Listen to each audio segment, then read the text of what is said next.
Hello again. Hey, Burke.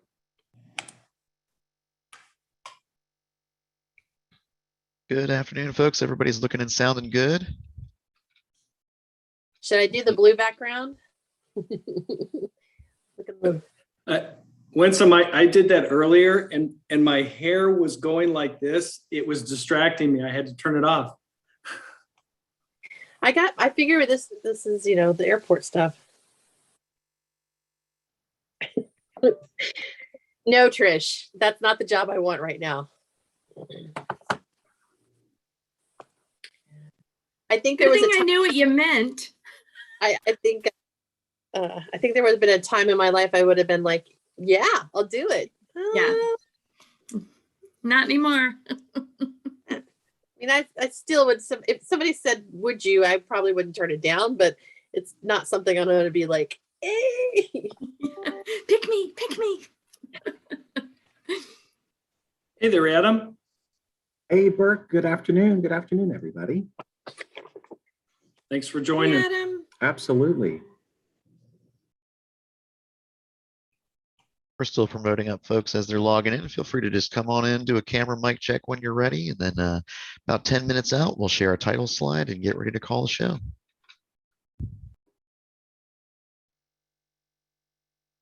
And questions for, because the panel I'm on, I know is a couple hours into the program. I'm able to just stay on this to watch the prior session, or should I log into the attendee and then come back? What would be the preference? I would recommend staying here as the Just stay here? panelist. Yep, you Perfect. can turn your camera off by default. We have it set in gallery view. So that way, if your Great. camera's on, you'll be seen. If your mic is on, then you'll be heard. Okay, So everything should be perfect. all set there. Excellent. Wonderful. Thank you. And who is our FAA person there who was just speaking? So we have a name. Oh, sure, of course. Yeah, this is Steve Custer. Sorry, I'm with the AOC Live Events team. I report to Leslie Welch. She should be here momentarily as well. But I think we're still getting some folks in here. I'm looking for a couple more names in our run of show. We'll get ready to kick this thing off. Thank you, Steve. I appreciate that. You got it. Thanks, Trish.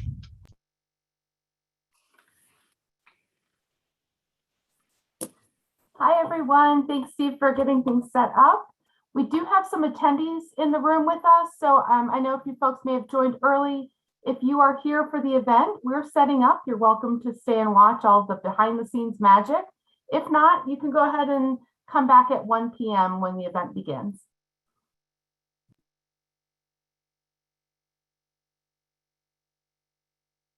All right. How's everyone doing? The backgrounds look great. Burke, your background is working. Yes, your hair. The hair doesn't seem to be moving like it was earlier. That's good. The sun moved for you. Winsome, you look great. Good to see you. Great. And Trish, looking great too. You've got some wonderful lighting over there. All right. Thanks. Well, if you want to turn your cameras off and just relax for a little bit, we're going to get the live stream set up and we will give Burke the cue to kick things off and he'll hand things over to Winsome. And in the meantime, if you need anything, we're available via chat. Hey, Leslie, I have a quick question, please. The directions of putting questions in the chat, do one of you say it first or is it just on us? I wasn't sure. Sorry, you probably told me and I forgot.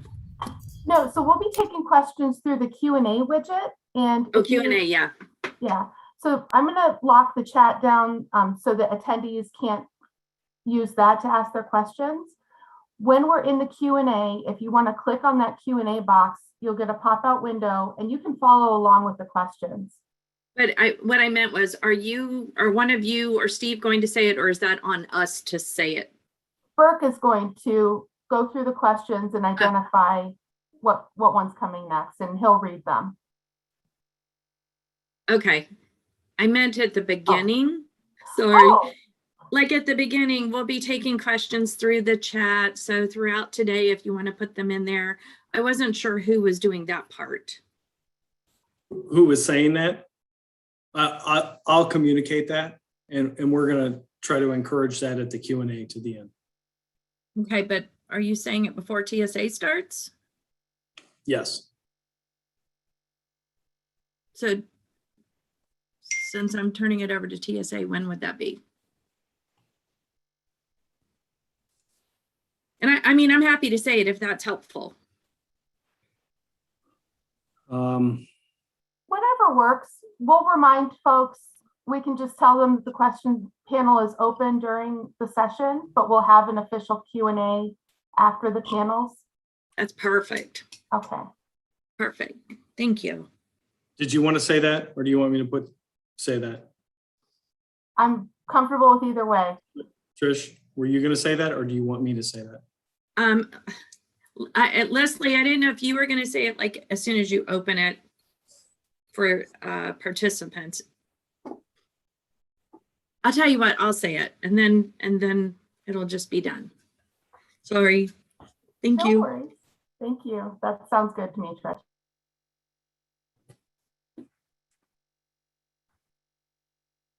All right, I'm going to get on the production line, but if anybody needs anything, feel free to chat me. Jose made his way in. All right, break a leg, everyone. We'll see you on the other side.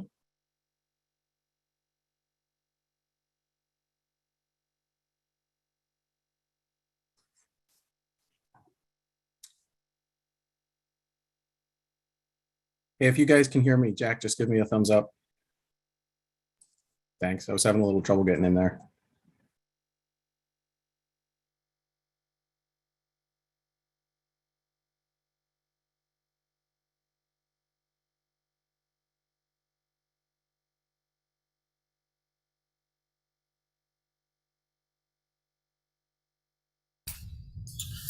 Good morning, Chris. Trish, how are you?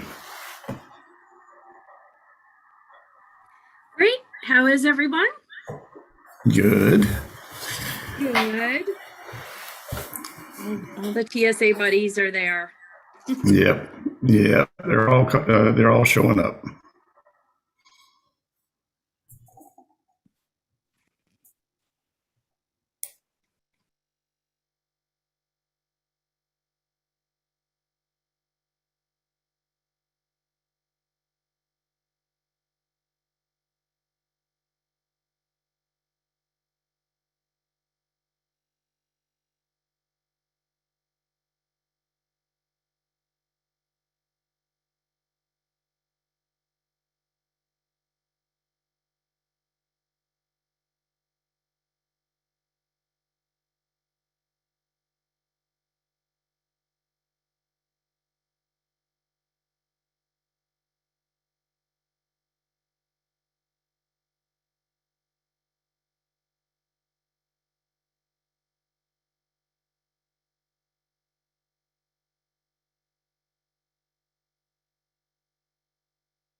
Kevin, you look very nice in your suit, by the way. Yep, get a good look. It's going to be another couple of years before you see it again.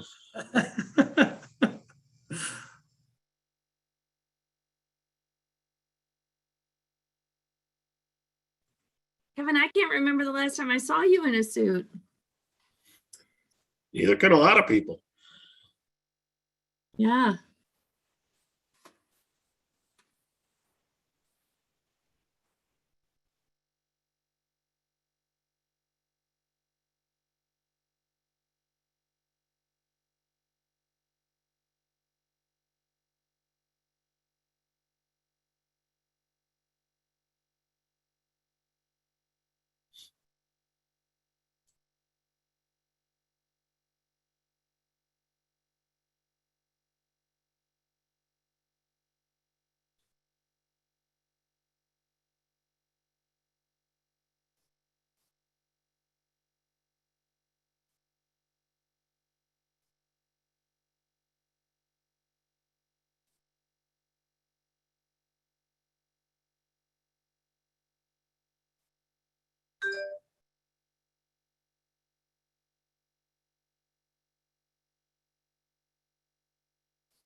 Okay, everyone.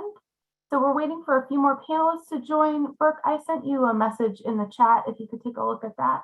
And we're getting ready to go radio silent. So everyone just make sure your cameras and your mics are muted and off. And we'll get started. Hey, Leslie, this is Yeah. Kevin. It's Kevin at TSA. Ches King was in a TSA meeting that was supposed to end at 1 o'clock. So he's going to be jumping from one to this one. He might be a minute or two late. Thank you so much, Kevin. We will look out for him. And I think we're also waiting for 2 more folks. Okay.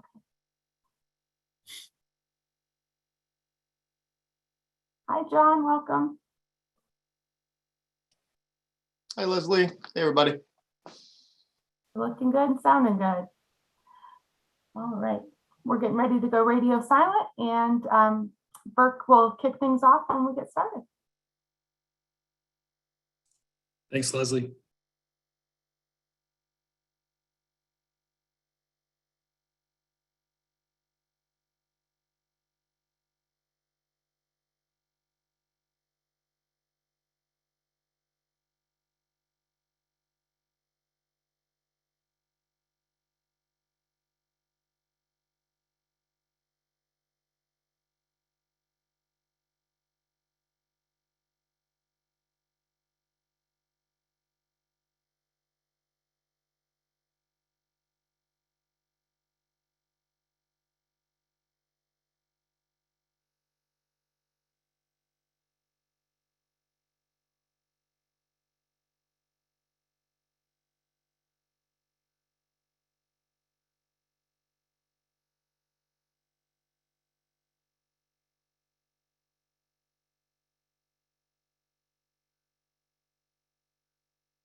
Let's try.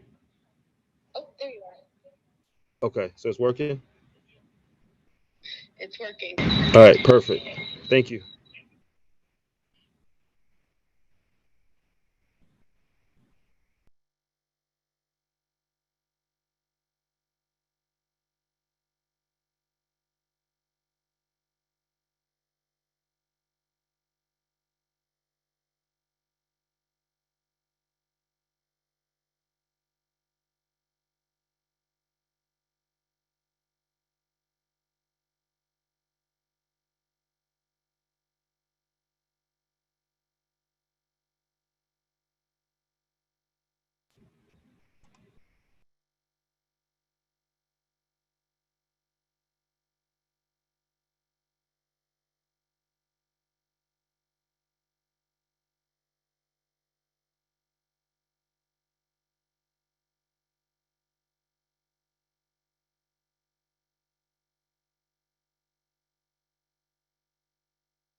Good afternoon, and certainly morning to our friends out west.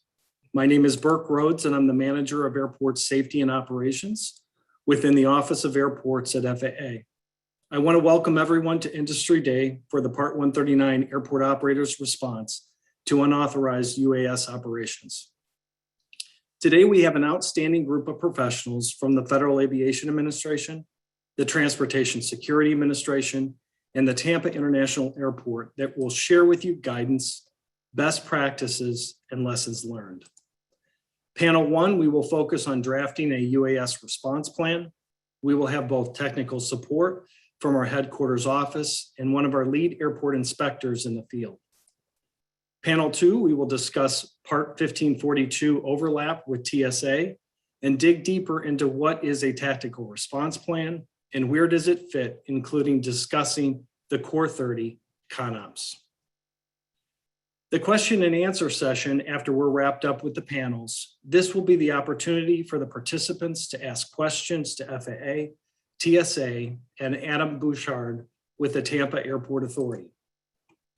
Because of the size of the group, we may not get to all the questions. However, please be assured we will be logging each and every one so that we can ensure that we follow up with the participants on all outstanding questions that we were unable to answer. We also will be recording the session and providing a YouTube link for your staff that may not be able to participate in this session today. At this time, I would like to introduce FAA's Deputy Associate Administrator for Airports, Ms. Winsome Linford, to share with you some opening remarks.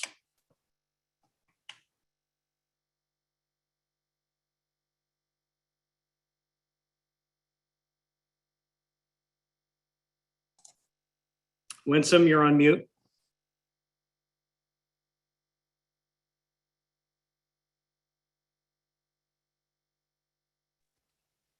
Sorry about that. I got a phone call at the middle of right at the beginning. It's the fun stuff that we experience in Zoom every day in this world, right? All right. Let me start over. Good afternoon and good morning. Thank you so much for joining the Federal Aviation Administration and the Transportation Security Administration in this Industry Day on the Part 139 Airport Operators Response to Unauthorized UAS Operations. You know, this is a topic of significant importance to all of us because of the need to ensure Part 139 airports are able to respond effectively to unauthorized UAS interfering with airport operations. These type of UAS operations can pose not only a safety consequences, but also can have significant financial impacts as well. We are familiar, many of us, with the December 2018 event where numerous sightings of unauthorized UAS operations close to the United Kingdom Gatwick International Airport led to the airport to cancel hundreds of flights. You know, this incident called attention to potential disruptive effect of unauthorized UAS could have on an airport operations.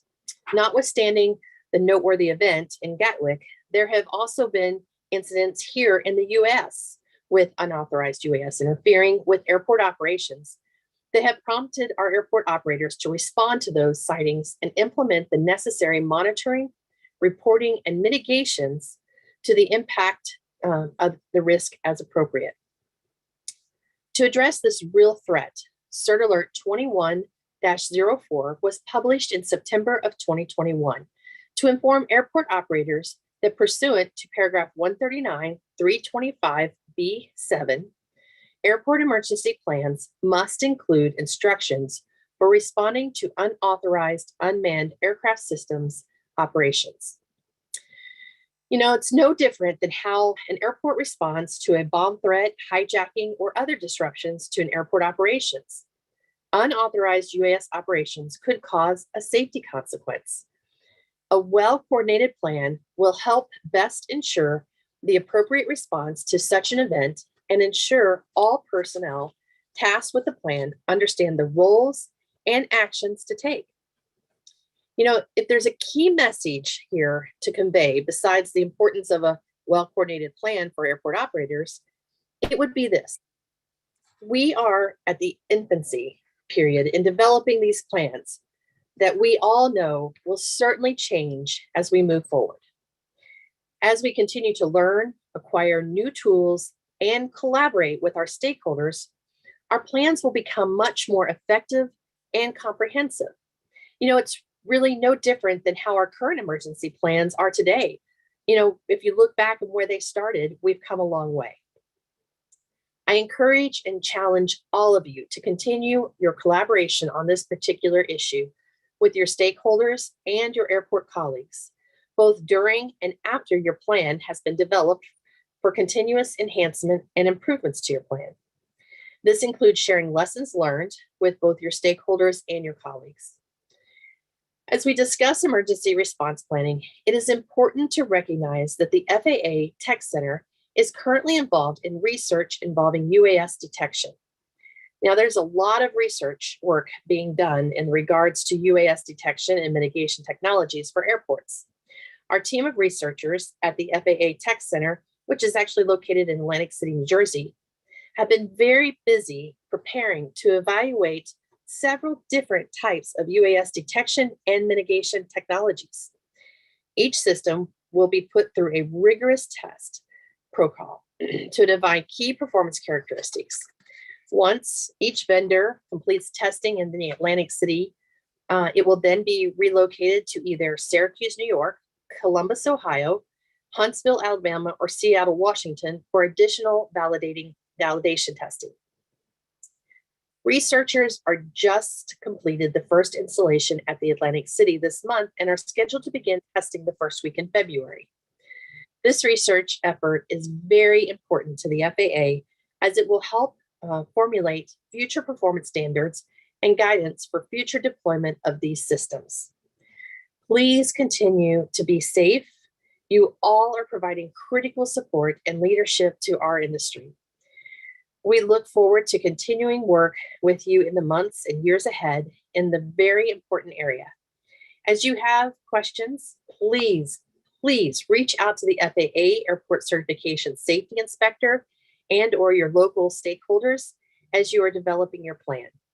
And so before I turn it over to Trish, who is the Deputy Director of Airport Safety and Standards, I want to give a big shout out to our friends and colleagues at the Transportation Security Administration for all of their employee planning assistance with our efforts and the ongoing support they provide to airport operators in their airport emergency planning efforts. So now, Trish, over to you, and thank you so much for touching upon some of the important air traffic coordination aspects of our airports relative to unauthorized UAS response planning. Thank you. Great. Thank you, Winsome. Good afternoon, everyone, and thanks for joining us today. Thanks, Winsome, those remarks for helping us highlight our strong intergovernmental collaboration with TSA on this topic. We are certainly in changing times, and we must have strong lines of communication amongst all stakeholders to be successful on such important matters. Please allow me to welcome you to our Industry Day. We know this is a big and complex topic, and there are still a lot of concepts to work through. However, as I read in a trade magazine the other day that referenced our UAS response cert alert, I was pleased to see a statement indicating that having UAS on airports is a journey, and there are unique factors that must be considered. The most important thing needed, though, is that we all must start with a plan. Your UAS response plan is that starting point. We believe that there is a need to take a strategic and systematic approach to planning for drone-related emergencies, and your plan is that strategic foundation for a response. I feel it's important to note that in the purpose section of the CERT alert, we've noted the plan is to provide instructions for responding to unauthorized UAS operations. Unauthorized. That's quite a bit different from authorized. So just remember, those discussions surrounding authorized UASA topics are for another day, and we'll have a conversation about that in the future. Anyone who has heard me speak on this topic has heard me say that we are only successful if we allow discussions, deliberations, and planning to be done at the field level, on the airport, where the response will take place. Only there, on that airport, can the best solution to the emergency be formulated. Each airport has unique variables that must be considered. So while there may be standardized approaches to creating the plan, the details will be very different. We, the FAA Office of Airports, we've spoken to our airport inspectors in the field and have provided them with guidance for approving plans. We have discussed that the plan should include a few topics, but each plan must indicate that the airport operator discussed the plan with the local air traffic facility and with the TSA contact for that airport.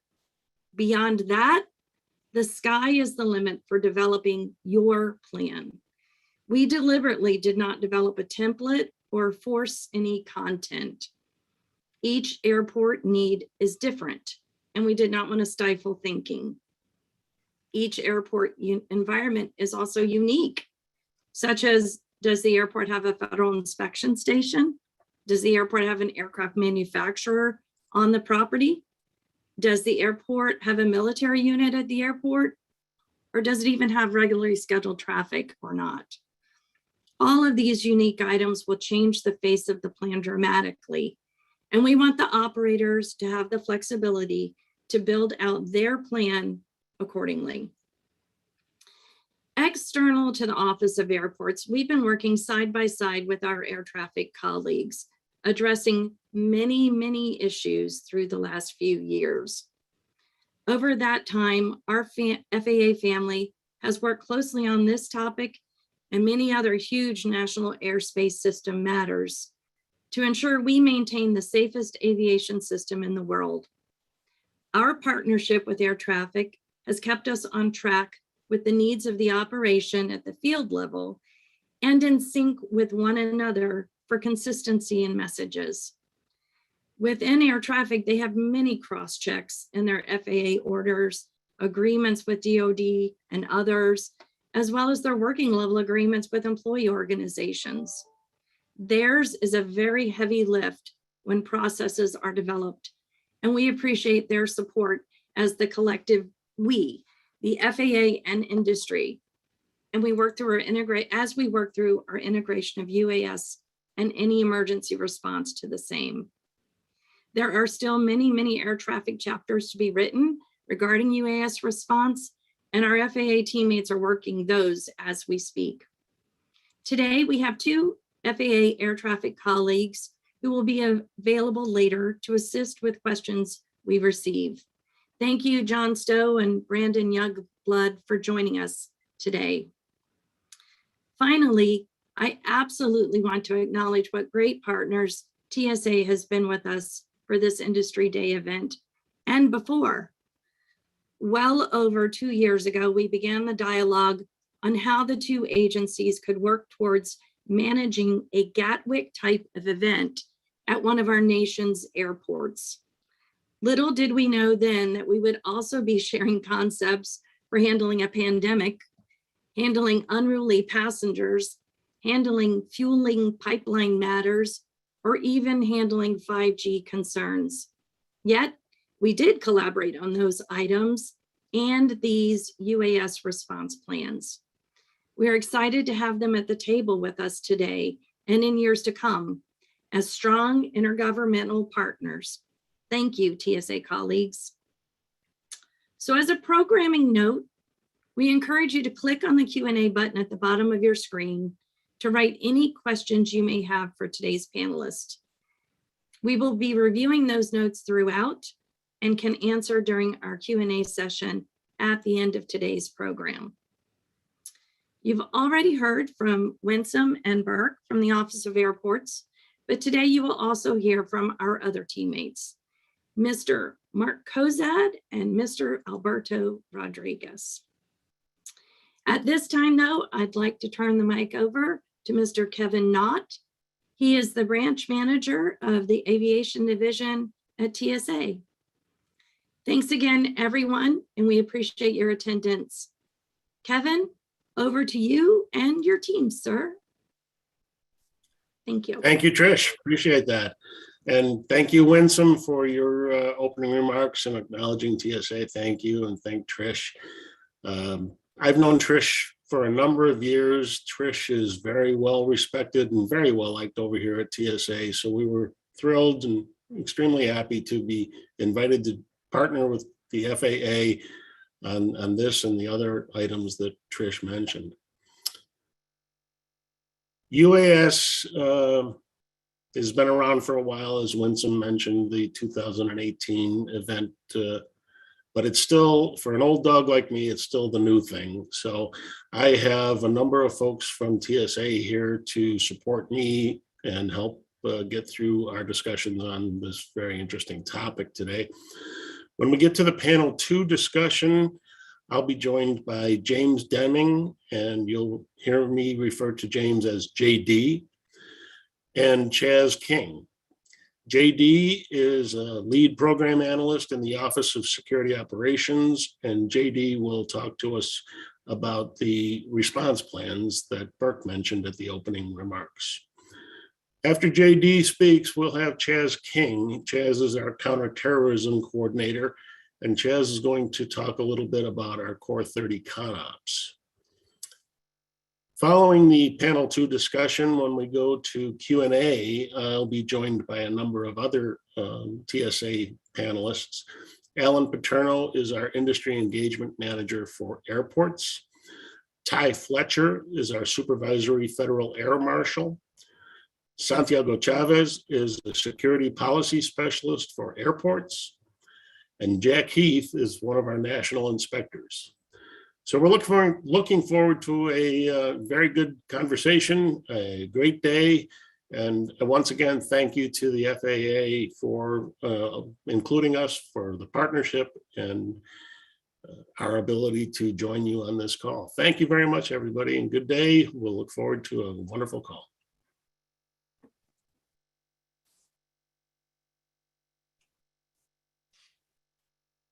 Great, thank you, Kevin. We really appreciate that. Thank you very much. So as we begin our first panel, I want to first go back to an important point that Winsome indicated in her key message.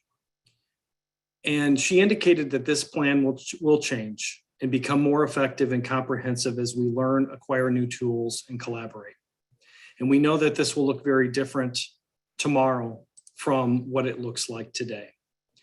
And Trish emphasized this plan is a starting point, and each airport is different. And we expect that airports' response plans will differ from airport to airport.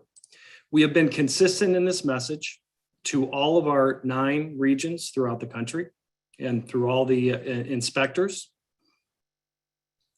At this time, I would like to introduce the speakers for panel 1. Alberto Rodriguez is an airport certification safety specialist within the FAA Office of Airports in the Airport Safety and Operations Division. Alberto will provide an overview of the requirements and background to this initiative and discuss the basic plan considerations. Alberto will then turn the presentation over to Mark Kozad, who is the lead airport certification safety inspector in our central region. Mark will dig a little deeper into the UAS plan content, discuss what your inspector is looking for when approving your plan, and touch on FAA resource information that is available to airport operators. We will hold off on the questions for the speakers to the final Q&A session at the end of the program. At this time, I would like to turn over the presentation to Alberto Rodriguez for panel 1, drafting a UAS response plan for the airport emergency plan. Hey, thank you, Burke. Let me go ahead and share my screen here.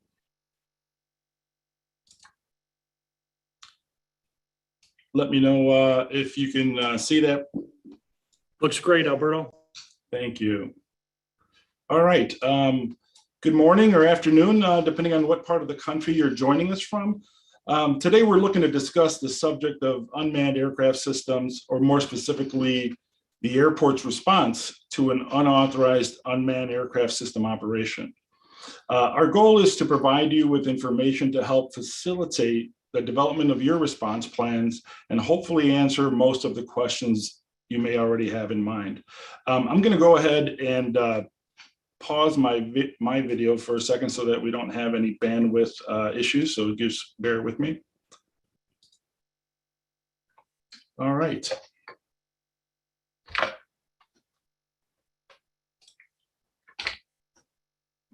So why is a response plan necessary? Unauthorized operations can cause hazards to people and property, both in the air and underground. The presence of unmanned aircraft systems, or UAS, in the national airspace system continues to increase. And as a result, the fairly new and expanding safety risks associated with unauthorized UAS activity is also growing. And unfortunately, the airport environment is not immune to this potential hazard. The threat of unlawful interference with operations by a UAS is real and occurring today. As was mentioned earlier, airport operators need to be prepared and have a plan to respond to these instances of unauthorized operations. And to further emphasize, we bring the Gatwick example, on this subject to kind of shed some light on the potential impacts. And I'm sure you're all aware, and as Winsome mentioned earlier, this disruption at Gatwick International Airport near London, England, occurred and impacted thousands of flights over a period of 3 days. And following the report of the UAS sightings on the airport, law enforcement was able to later determine that the interference was intentional. However, it was not considered an act of terrorism. Then just a few days later, at London's Heathrow Airport, they experienced a similar incident, although unfortunately the interference to the airport operations only lasted for about an hour. And closer to home, we see reports of unauthorized UAS activities overflying air carrier aircraft on final approach on occasion, and also unauthorized UAS operating over airports that results in diversions, ground stops, ground delays, and then not to mention the ongoing and numerous reports of UAS sightings by pilots in the approach path or shortly after departing an airport environment. And so I think these types of incidents highlight the need to mitigate the risk of conflicts between both manned and unmanned aircraft, especially near airports. Let me jump to the next slide here.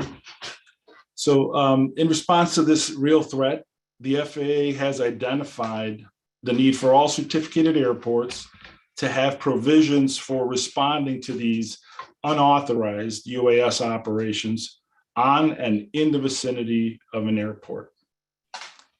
The UAS response plan would satisfy the requirements under 14 CFR Part 139 to provide instructions in the airport emergency plan for response to unlawful interference with operations. The good news is that since certificate airports have established emergency plans, the support structure and interagency relationships should be pre-existing, making this update to the airport emergency plan a bit simpler. And just for everyone's knowledge, to date, we have only a very few number of airports that have an approved plan in place, and several other airports that are obviously in the works, in the development phase of this update. So where do we start?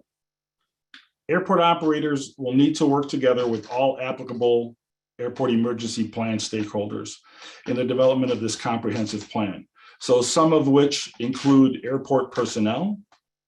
And you will want to pull in all of the representatives that need to be both in the notification chain and also personnel that may be involved in any responding role. As for law enforcement, depending on the airport, this could include airport security or airport police resources when available, as well as city, county, and state law enforcement.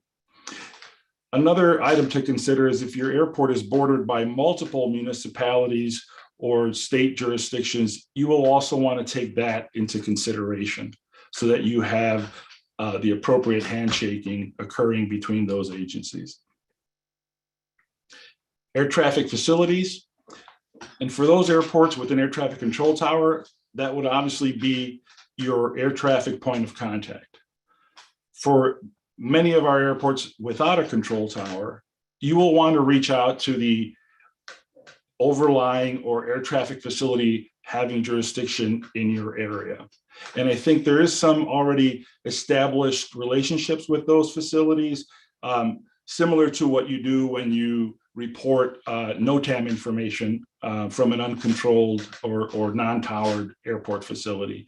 So hopefully, that again is already an established relationship that you have. The TSA, Transportation Security Administration representatives for your airport will also need to be notified, and TSA, as mentioned earlier, will be presenting later in this briefing. So I'll defer to them to kind of highlight their needs and roles. And then the Federal Bureau of Investigation is also a key stakeholder in these plans, particularly for incidents which require an elevated response. And last but not least is the FAA's Law Enforcement Assistance Program, or LEAP. Special agents from LEAP are a resource, particularly for law enforcement agencies. LEAP agents can provide information on drone enforcement and registration matters. So the benefit here is that providing information to LEAP agents with reports of, let's say, suspected unauthorized incidents by UAS in a timely manner can increase the FAA's ability to take enforcement action when appropriate for those types of incidents. So what are the airport's responsibilities? The airport is responsible for ensuring that the emergency plan addresses the procedures for response to unauthorized activities. This may be similar to the procedures of other instances of unlawful interference or sabotage, which are captured in the hazards section of the airport emergency plan. Once approved by the FAA, the response plan will need to be disseminated to the appropriate parties, and airport personnel that are tasked with its implementation or that have responsibilities in this area will need to be trained. Ultimately, when an unsafe condition at an airport exists, the airport is responsible also for limiting air carrier operations to those portions of the airfield which are not considered unsafe. So this may be accomplished through coordination with the corresponding air traffic facility, through the issuance of NOTAMs, and then obviously effective communication to the airport stakeholders.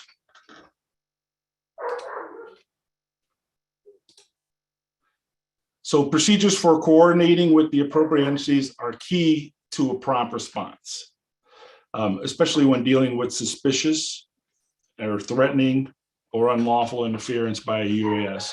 Effective procedures will identify certain levels of response based on the type of incident and location.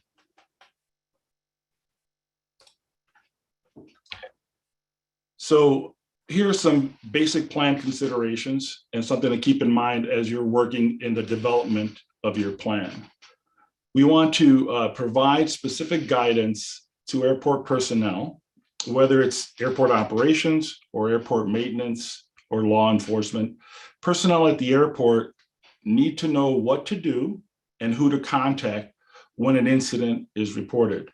Obviously, these types of activities can occur at any time of day, so it's important to identify all the different parties that may be involved in the notification or communication chain. Question that you would want to ask yourself as well in the development is, will there be a time where these incidents necessitate the activation of an emergency operations or command center? Many airports are already establishing consolidated command centers, And this would be the type of incident that would benefit from being managed in that environment. Do you need additional equipment, such as telephone lines or other means of communication to manage these types of threats? Some airports have the benefit of mobile command centers. This would be something to kind of revisit or reevaluate your current resources to see what else can be acquired that would benefit in the management of these types of threats. As far as media communications, you will need to assess or determine how and when the media will come into play. I understand most emergency plans have a media communications section in the functional section of the airport emergency plan. So you may want to take another look at that and see if that process or procedure is the same for activities involving an unauthorized UAS operation. And lastly, the plan itself is not by default SSI, but if you do have SSI in your response plans, those items should be excluded from the airport emergency plan. So you also want to give consideration to some of the local ordinances or regulations that may apply in these scenarios, which address areas like trespassing on property, disorderly or unsafe conduct, interfering with public safety operations, and privacy and harassment laws.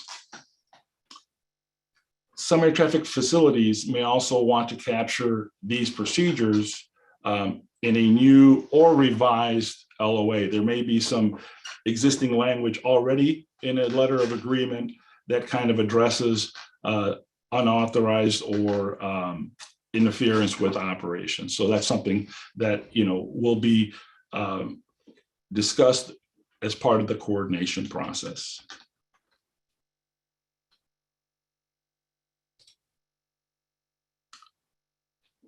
So here are a couple of the main themes or the functional components of your plan. And one of them, operational triggers, should identify the criteria for triggers related to certain activities. So these will dictate the type or level of response or action by the airport. So a lot of discussion to be had on that subject in determining what it is that is going to kind of initiate the activity. The communications plan will address who should be contacted for confirmation of a threat, who will be contacted for response purposes when a threat is confirmed, and then which parties or entities need to be notified for the sake of awareness. And you have usually a functional approach would be to identify the local level response and then an elevated response for a more severe or significant incident.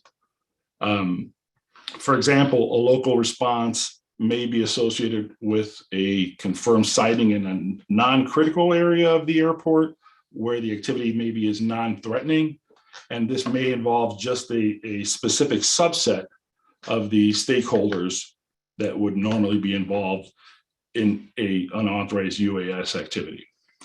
And so the communication plan here would also address when something would need to be elevated and extended to the federal components or other parties within the stakeholder group. And again, this could be due to a more serious or persistent disruption or an obvious malicious intent. Perhaps there are intentional threats related to weapons on a UAS or external payloads on a UAS. And here is where you have a coordinated activity that maybe is a large number of UAS, which would also require an elevated response and thereby pulling in FBI, DOD, and then potential other components of the TSA and law enforcement as well. And then lastly, The return to normal operations is something that needs to be clearly outlined that addresses who makes the call to returning back to normal operations. Another item that we want to have addressed in your plan is how to validate or confirm a reported sighting of a UAS. So we want to define the validation process. Does the airport, for example, have detection equipment that provides location information? Are there multiple pilot reports of the same sighting? And is that considered a confirmation of a UAS interference? And then how would an airport handle reports from the general public versus a law enforcement report, right? You want to consider the reputable sources, and then how do you deal with, let's say, potentially anonymous or general reports by the public at large. So these are all the sort of questions that you want to ask yourself as to how you want to handle that. Do you respond on the first report, and is that a triggering event?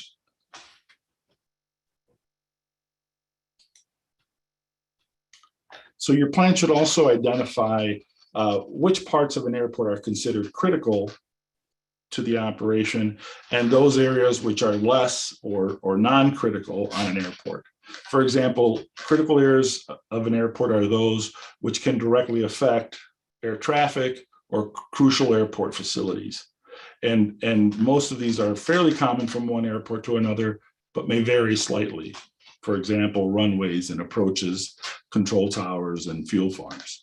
The use of the grid maps that are already available in most airport emergency plans may also be beneficial in specifying these locations and having a common understanding of what has been determined, which will also relate to your triggering events.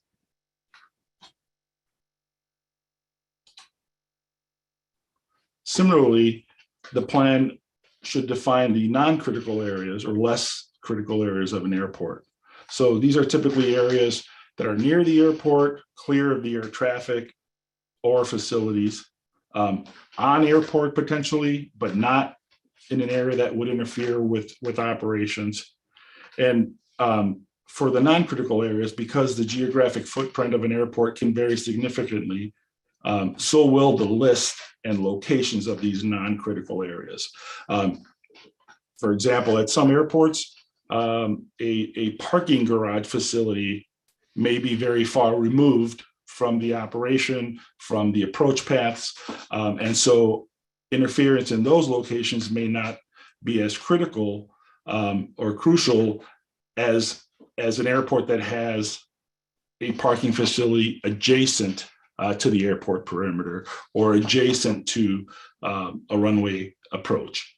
And so those are kind of the considerations that you want to take into account. And going into triggers, for initiating these notifications and or responses to an unauthorized activity, these are the criteria that could affect your decisions on establishing the course of action. And so, the location of the activity is something that will be assessed as an operating trigger, right? The size or numbers of UAS activity could have an impact on an operating or notification trigger. Also, what the overall impact of that activity is based on its location. And then length of the activity or a repeat of the activity could also dictate how an airport responds to these types of interference.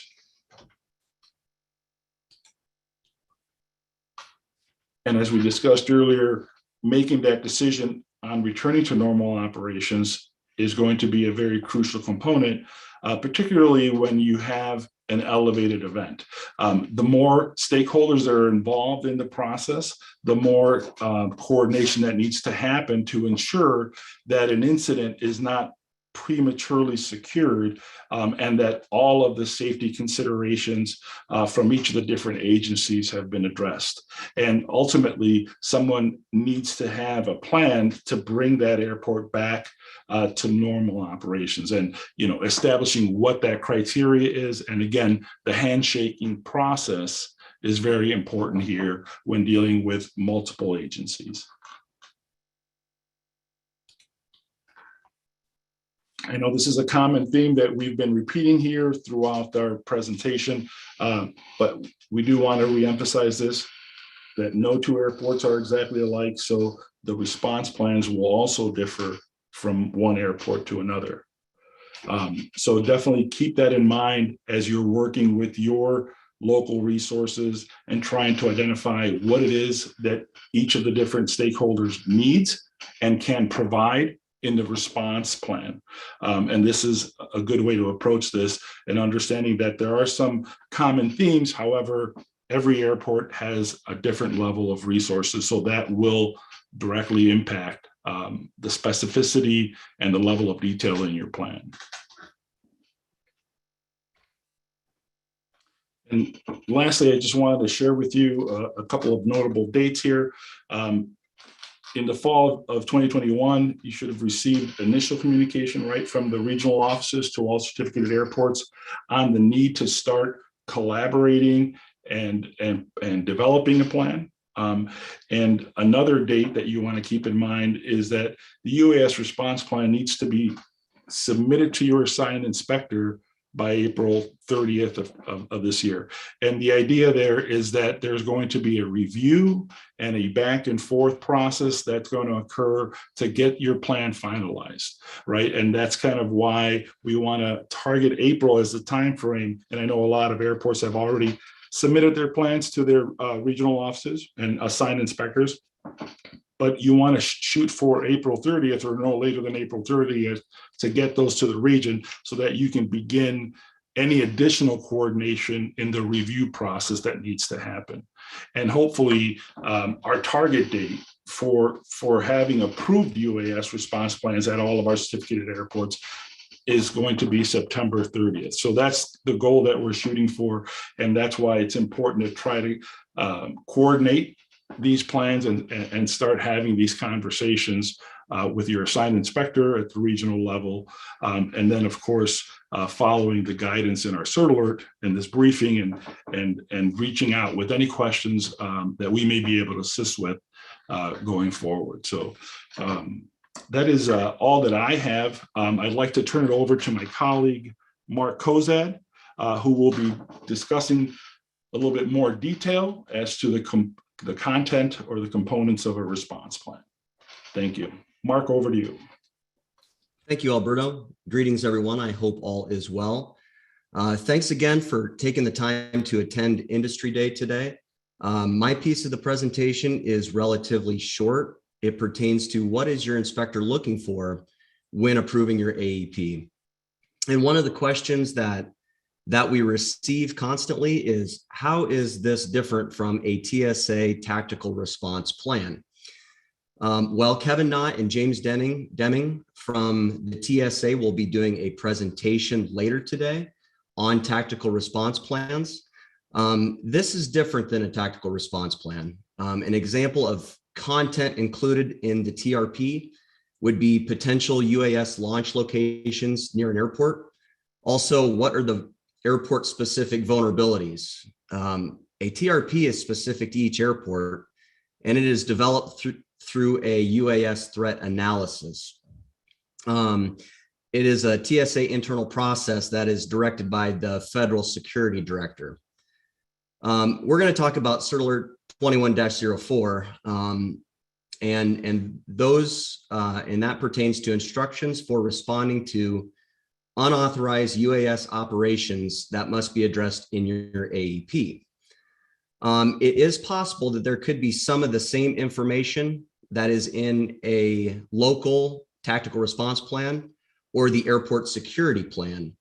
However, addressing unlawful interference in your AEP is still a requirement under Part 139, or at least addressing it. And what I mean by addressing it is, we'll get into that in a minute, deferring to a different document such as the ASP. So like I mentioned, it is possible to defer to your ASP, similar to the sabotage and hijacking section for some airports. One thing that I would suggest, that if you are struggling with how to get started with developing your response plan, to please reach out to your assigned airport certification safety inspector, and he or she will be able to provide you with guidance.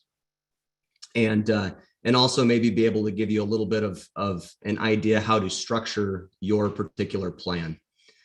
So I hope that my piece of the presentation will give you a better idea of content to consider when submitting your plan to your airport certification safety inspector. Remember this, when I'm going through these slides, there are over 500 commercial service airports, and each plan is going to look a little bit different. These are suggestions on what to use as content. As Trish mentioned earlier, we did not force a structure or content that an airport should include. We are suggesting this, and as mentioned before, these plans are going to develop as we move forward with this. So as an airport operator, it is your responsibility to coordinate with your local TSA, your local tower, and additional stakeholders that have responsibilities under this plan. So if there are parts of this presentation that you believe are not necessarily pertinent or pertain to your airport, please reach out to your cert inspector and get in contact and communication with them to determine what is necessary to be addressed in your UAS response plan. We will be approving these plans on a case-by-case basis. Alberto, next slide, please. All right. So the first thing to consider is, where do you want this plan to reside? Where do you want, where does it go into your AEP, if it does go into your AEP? Or can you simply defer to your airport security plan? Can it be an appendice in your AEP? Well, there are currently 8 plans approved nationwide, and I can say that there are no 2 plans that are the same. Meeting the requirements of the Cert Alert 21-04 and the Part 139 requirements can be met by deferring to your ASP. However, if your AEP defers to the ASP, please ensure that all personnel that have responsibilities in the UAS response plan have access to the ASP. If key personnel do not have access to the ASP, then you will need to address the requirements of Cert Alert 21-04 in the AEP. As I mentioned, this is a communications plan. Look at it as a communications plan. We believe probably the most appropriate place for a UAS response plan within the AEP would be contained in the hazard specific section relative to unlawful interference. We would also recommend that the airport operator includes a UAS response plan itself as an attachment within the AEP. There are items that I will be discussing in this presentation today that probably should be considered either sensitive security information or at least secured from the general public. For example, critical infrastructure on the airport. How to initiate a detection plan if you would have some type of detection equipment at your airport or in the future, and when and where to set up a mobile command center. Those are items that you might not want to disseminate to the general public. We have the pleasure of having Adam Bouchard from Tampa International on the Q&A later today. And he will be able to talk about how they secured their response plan from the general public. And that should give you a better idea of how you can do that moving forward. There are airports that publish their ACM and AEP on their public websites. Therefore, just be aware of some of the information and that it should not be viewable to the general public. Also, I know that most of you, this does not pertain to you, airports with detection equipment, but that might not be the case moving forward. There might be more and more airports with receiving this equipment. And so, those specific details of that detection equipment would be information you would not want to disseminate to the general public. And that would probably be better as an internal document or on a need to know basis. Alberto, next slide, please. All right, have the following critical areas been identified in your response plan? So Alberto talked about those critical type areas. A good resource that I would suggest, and we can certainly send this out to the field, is consider using the Safe Skies Paris report titled Airport Response to Unmanned Aircraft System Threats. This is a tool that airport operators can use to develop your plan. I currently have 2 airports in my region that submitted their plans. We wanted to wait, the search staff wanted to wait until after Industry Day today to approve those plans, but there's a threat matrix within that document. And, I'm sure there's a lot of airports that are attending today that know about this particular document, but some of you may not. I just want to say this is a great document to use as a tool. Some of the things that are addressed in that report include the planning process, to include stakeholder engagement, training and exercises, a threat assessment, response, and a recovery phase. Part of a successful response plan includes identifying appropriate stakeholders that should be included in the response plan. Local FAA air traffic can assist you with identifying critical flight paths. ATC should be contacted about viable threats that would interfere with the safe operation of air traffic at your airport. ATC can also divert manned aircraft when the UAS threat is credible and quantified. That is why it is critical to communicate this plan with air traffic control. They are a huge stakeholder in help developing this plan. And I will reiterate a little bit what Alberto said earlier. Other critical areas on the airport can include taxiways, runways, fueling areas, and critical buildings. Some critical infrastructure could include the tower itself, concourses. Other things to consider is the remote transmitter receiver towers, also known as RTR towers. Those could be considered critical areas as well. So I would suggest that this particular section would be secured and not available to the public. There's probably things in there that you do not want to disseminate to the general public. And I think that Adam is going to speak later on the Q&A session on what particular items they secured and what information they were able to provide. Alberto, next slide, please. All right, so has a communication roster been established for both the local and federal levels? So Alberto used the terms local response and elevated response. Once again, I would suggest the airports take a look at that Paris report. Table 1 in the report shows the suggested stakeholders, and it goes into the details of what types of roles and responsibility each person or entity could have. We suggest involving the appropriate stakeholders early on as possible in the planning process to prepare for a UAS threat.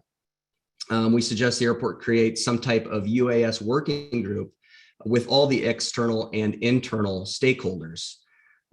We encourage that stakeholders meet at least once a year and to coordinate and train for a threat response. A communication roster is some of the people that and key personnel and that it would include would be local air traffic control personnel, airport operations, and airport management. And then obviously those that are involved in the law enforcement assistance program that Alberto talked about earlier on, the local TSA, and then the local law enforcement as well. In addition, a communication roster should include the air traffic control management, FAA, and the Department of Defense, DoD. One thing to stress here is that the communication roster is shared with everyone involved in the plan. Those that have responsibilities in carrying out the UAS response plan need to have access to that communication roster.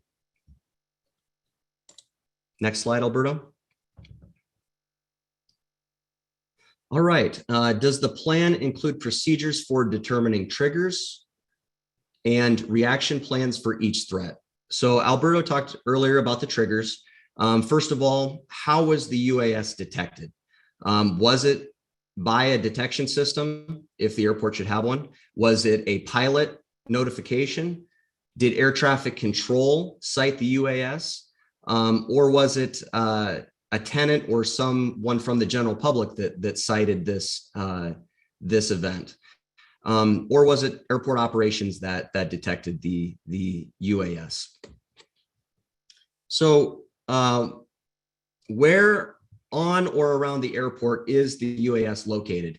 Not all locations around the airport are considered high risk or if a UAS is detected. Specifically, airport property and the approach and departure corridors present the highest risk. We will get into threat levels a little bit more detailed on the next upcoming slide. However, there is a list of potential triggers to consider when developing your plan. Different triggers could determine what type of reaction plan is carried out.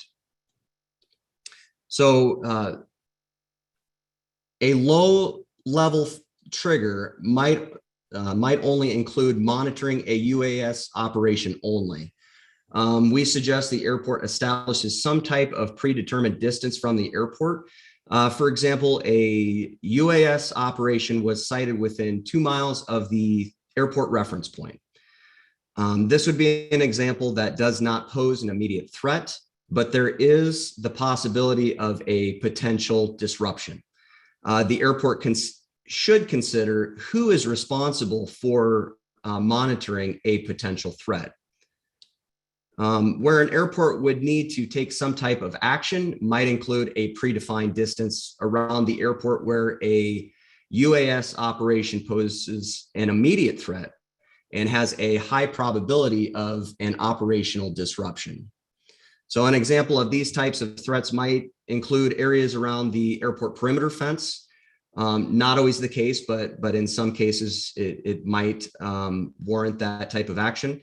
A UAS that's interfering with airport operations, a persistent disruption, interfering with aircraft safety, or off the airport, but is still impacting or affecting air traffic.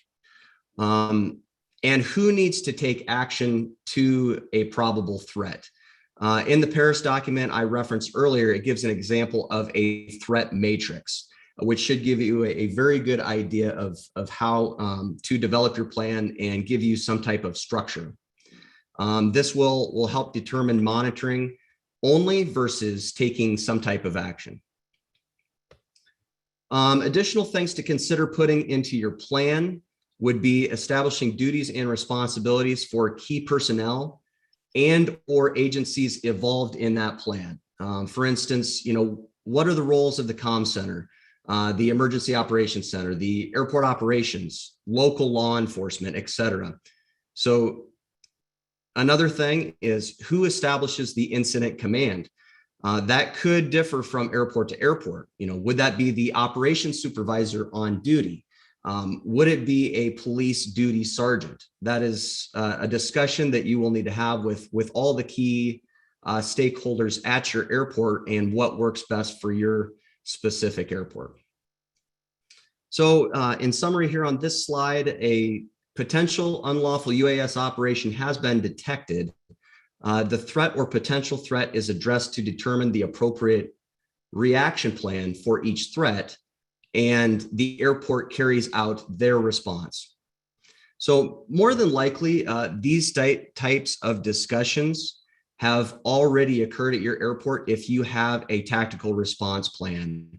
And as mentioned earlier, I reached out to one of my airports about what type of information is in their tactical response plan, what type of information is in their airport security plan, and then what they propose to put into this UAS response plan. And there are going to be things within all three of those that overlap one another. The sensitive security type information, you might find it unnecessary to put it in this UAS response plan, but your AEP needs to reference that your airport security plan if that's where that SSI information would reside. Next slide, Alberto.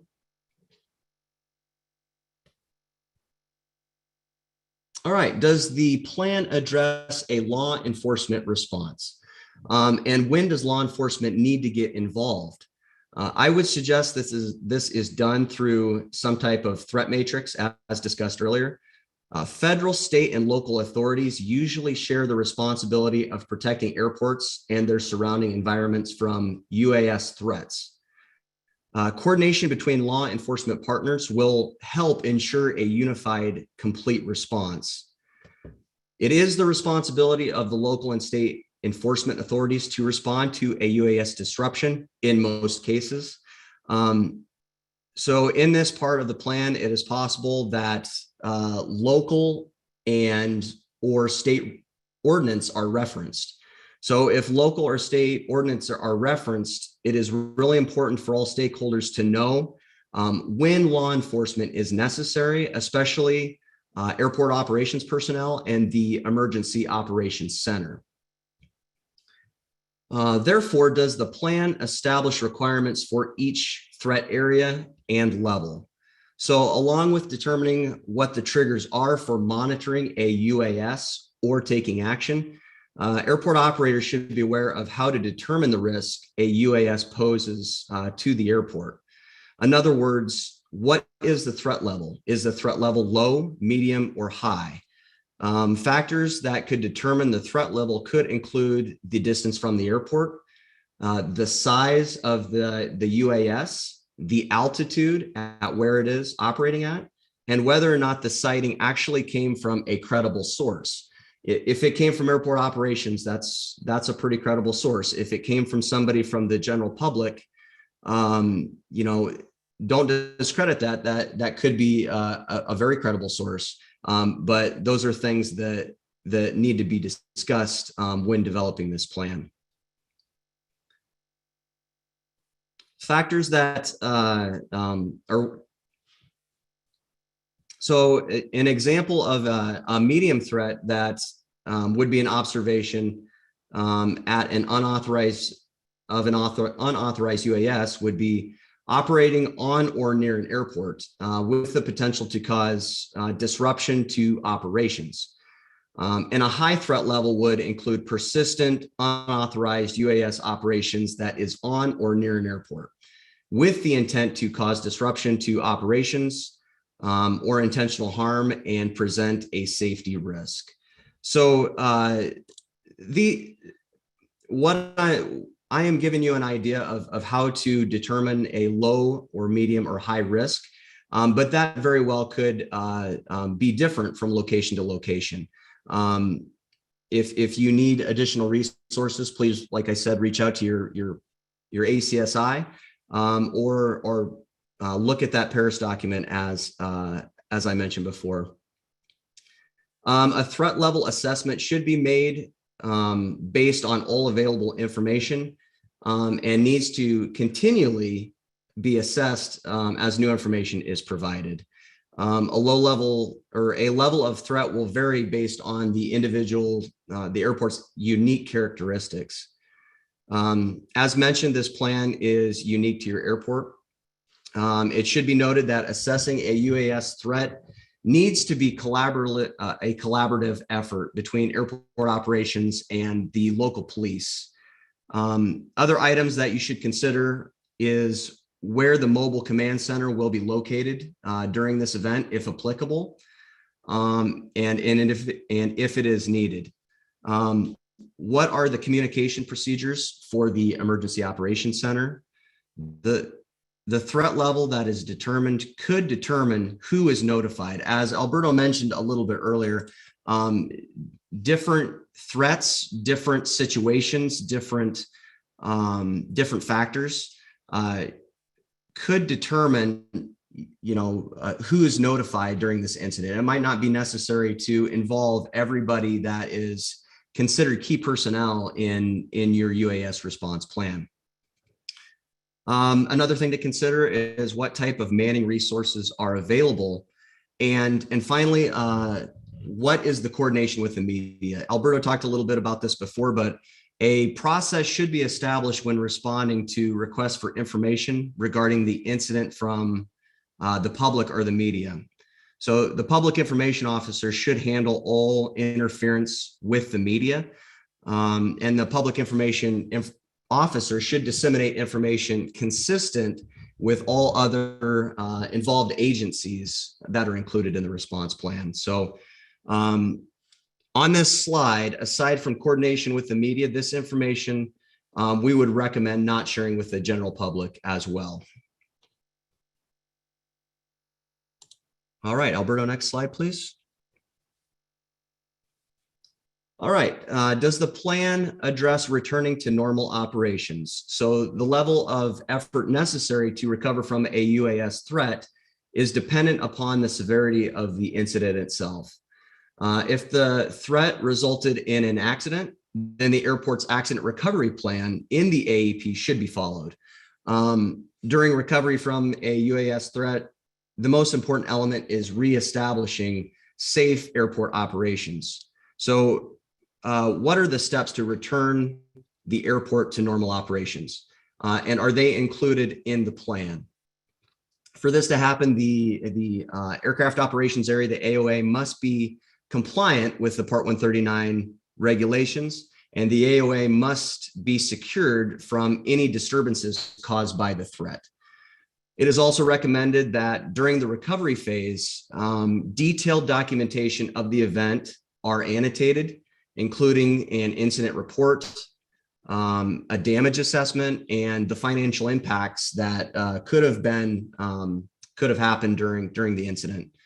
Also document the type of UAS used, the size, the operational characteristics, along with the procedures taken to mitigate the impact of the threat. Reach out to the airports that have UAS response plans that are already approved. I mentioned there are 8 nationwide to determine what their process is and who determines the all clear. I think El Paso, they offered to assist anybody that might have any questions. San Antonio, and then obviously Tampa. Adam's going to be available today to answer any of those questions as well. And the last thing that I'm going to address here is, has the plan been properly coordinated with the TSA, local TSA, and the FAA air traffic organization, the local tower?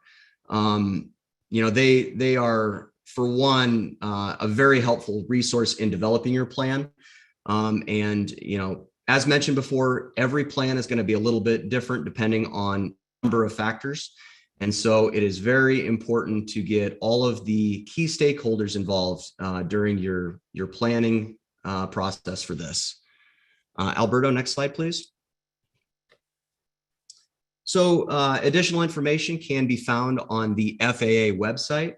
And for general questions or comments about UAS, please write down the phone number on the screen.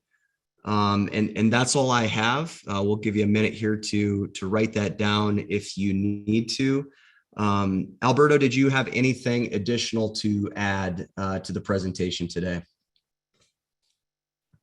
No, I do not, Mark. Thank you for that. And hopefully everybody was able to get that information off the slide. If not, these presentation and information will be made available after the briefing today.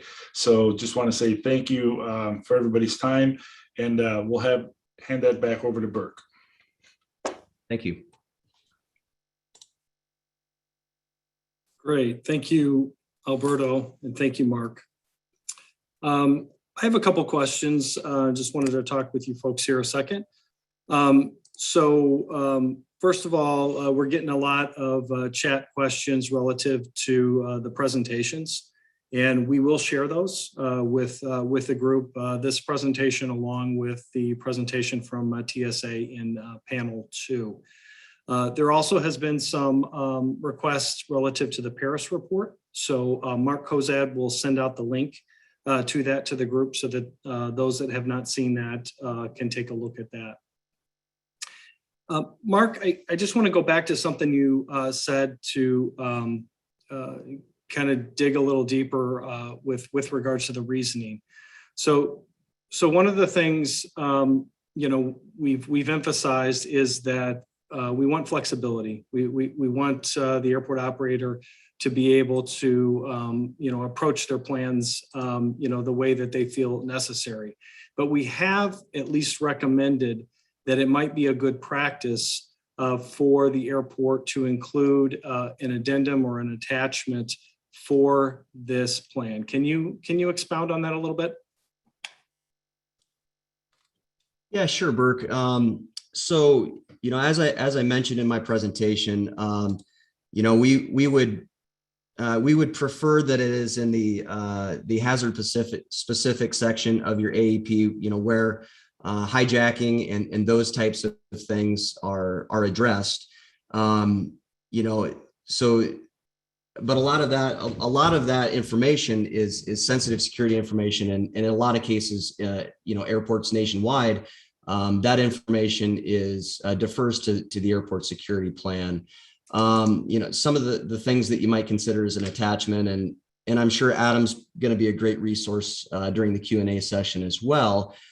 Is there a letter of agreement in place that pertains to UAS operations, or how how those are addressed in controlled airspace? And so that's why it's important to get the tower involved. That would be an example that you might include as an attachment. If it is an attachment within your AEP, there might be information in there that needs to be secured, that would not be appropriate to disseminate to the general public. So that would be an example of an attachment. As mentioned earlier, Burke, we want to be very flexible with this plan. And my piece of the presentation, I just want to communicate to everybody that those are suggestions. Not one plan is going to be similar. They're all going to look different. And so it's very important to reach out to your certification inspector. We did have an internal meeting within internal policy earlier this week, and the cert inspectors have been briefed by the headquarters staff, and they have a better idea of what to look for when approving these plans.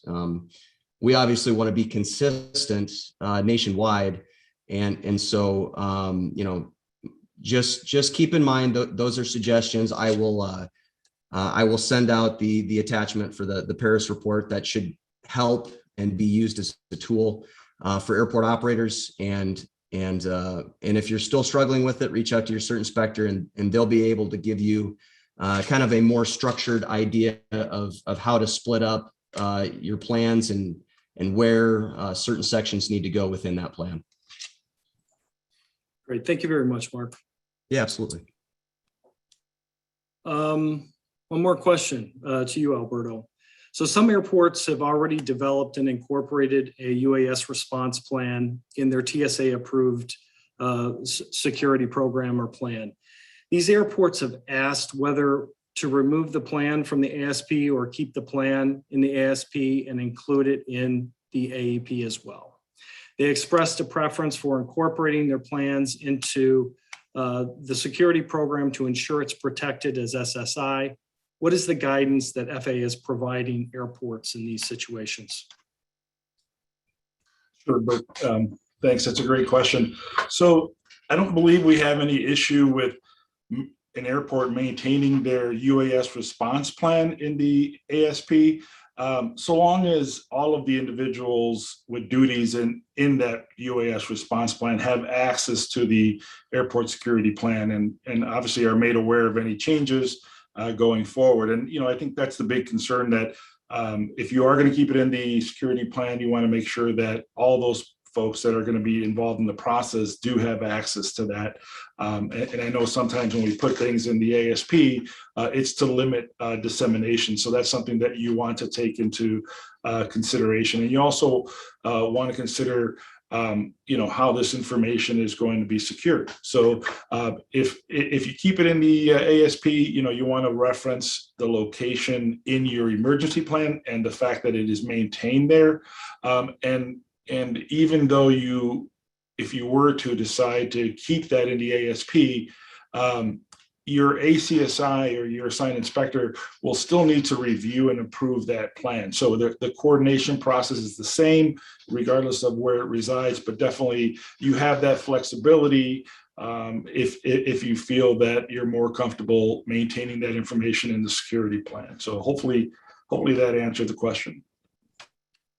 It did, Alberto. Thank you very much. And you talked about the personnel that have the responsibility to execute the plan, and that is one of the things that the inspectors will be looking at to make sure that everybody who has a responsibility, has access to that plan. So thank you very much on that. So Alberto, Mark, thank you for a great presentation, and we know there'll be questions that will come into the Q&A later. And Mark, you had indicated there's currently only 8 plans that are approved. And I think we have maybe 2 or 3 currently that are submitted that are not approved. So there's still a lot of plans out there that have not come in. And so, as they do, and you have those questions, please keep us posted because it's been fairly quiet from the field on any issues, and that's what we hope. But if there's anything out there that we need to answer so that we can get it out to the larger group, that's what we want to do. So at this point in time, we're going to take a 15-minute break. Let's say about a 13-minute break to 2:30 before panel 2 begins. So we'll be back shortly. Thank you very much.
Hey there, JD. Do you still need to do a mic check? Yes, can you hear me? Mic check. Yep, loud and clear. Coming through great. Thanks. Perfect. I have a quick question for you. You guys going to put up my slide deck for the presentation that's coming up next, or do I have to do it? I think you'll have to do that. That was not sent to us beforehand. Oh, I think Mark or somebody sent it over to Leslie, I think. But I guess I could try to pull it up if I can. Sure, if you could, that would be great. I don't know that we have that at the moment. Let me see if we do. I think that was forwarded on to Leslie. I'm not sure if she's on right now or not.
Hey, it's Kevin Knott. Can you hear me?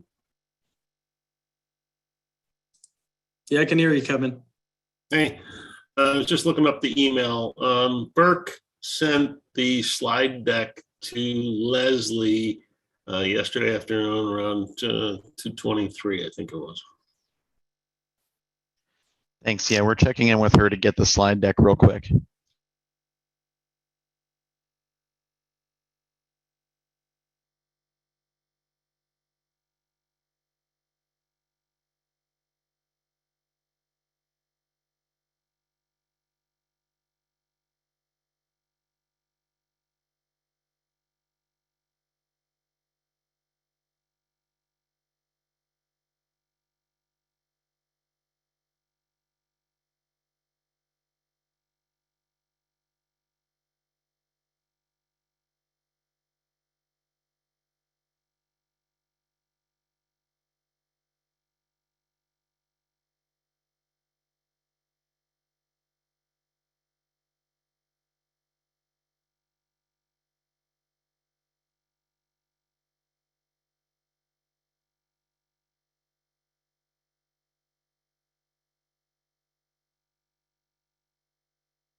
Okay, welcome back, everyone. We will be starting out here on panel 2 discussion with TSA. And at this point in time, I will turn this over to Kevin Knott.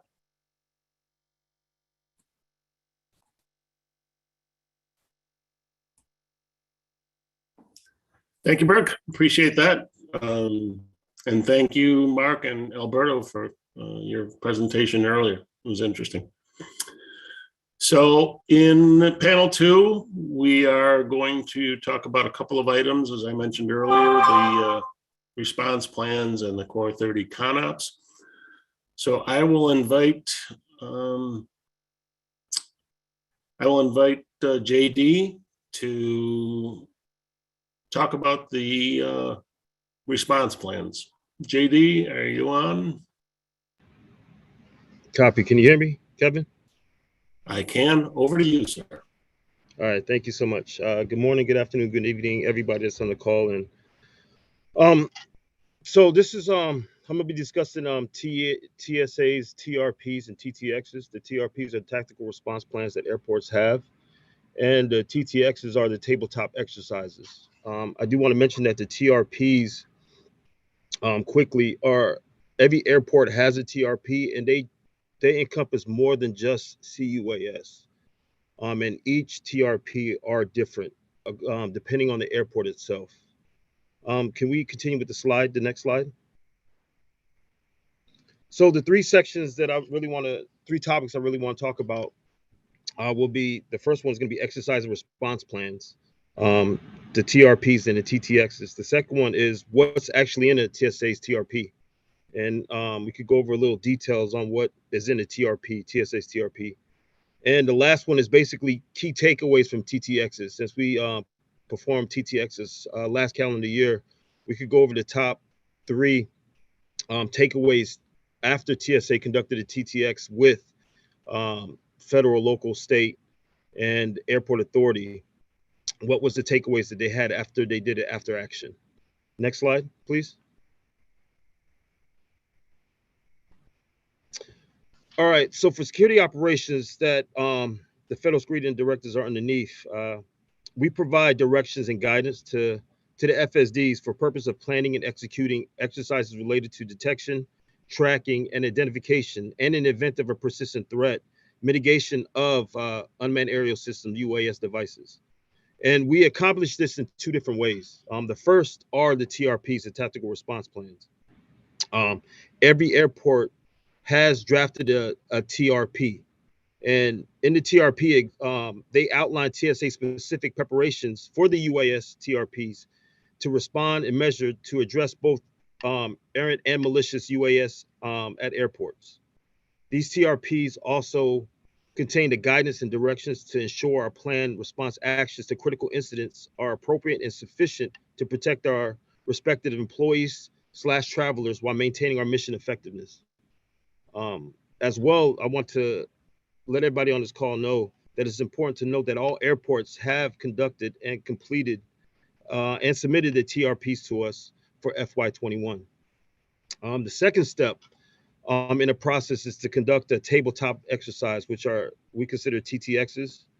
And these tabletops are planned, executed, and completed in close coordination with the OEL and FAMS partners, as well as external partners at the airports.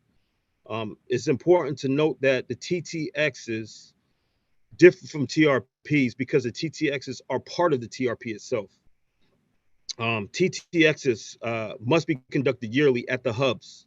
Participation from the hub stakeholders is mandatory and should include at a minimum federal, state, local, tribal partners, as well as airport authority and other federal agencies to include FAA, FBI, DHS, and other local law enforcement. The TTXs are designed to stimulate a response to a sample UAS event at an airport in real time, guided by the responsibilities outlined in the airport's TRP. During a TTX participation should be inclusive of most, if not all, of the stakeholders that was outlined in the bullet previous. Next slide, please. So what is actually in the TRP?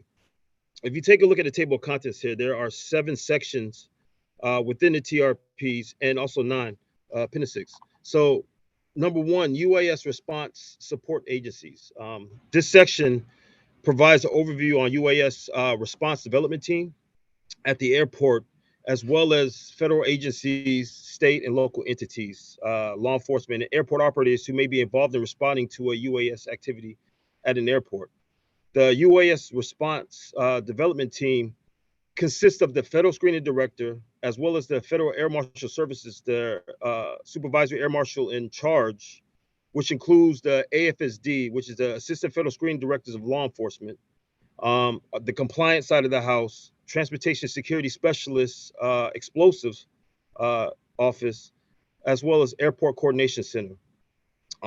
As well, in that section itself, it lists other federal agencies and what their mission responsibility is. So it'll go through TSA, FAA, FBI, CBP, Homeland Security Investigations, and then it'll go to state, whatever the state local police or airport police or anything like that. And it even goes down to National Guard or Air National Guard, Department of Defense, and anybody else that has the need to participate in any kind of activity for a UAS response. The second section, which is the UAS response coordination, this section basically prescribes measures by the UAS response detection team, development team, as well as our federal, local, state partners, as well as airport authority that may take preparation for a potential UAS event at an airport. So the response coordination will be with TSA responding to in coordination with the local, state, federal, and coordinate what would happen and the roles and responsibilities and everything like that. And in that section, it actually breaks down what roles for everybody to do. So the federal screening director who's in charge of the airport for TSA, they'll have his responsibilities, and it'll go down to what the airport operator responsibilities are as well. And then in that section itself, it goes into the identification and reporting. It also goes to different sections of local response. And if it's a persistent disruption, what is determined by that? So that section has many different things that the federal screening director and the airport, including with the FAMs, will work through that process to go through everything like that to handle any response coordination that's needed. The third section, which is the credible UAS threat, this section basically covers the local preparation. If there's any intelligence indicating a UAS threat to a specific airport, airlines, or region, which has sufficient credibility to merit immediate response preparation. So depending on the location of where the airport is at, the intel could be different. So that section will go through each level as well. The next section is a UAS attack. Exactly what it is. This outlines if an attack has happened at an airport, what is done.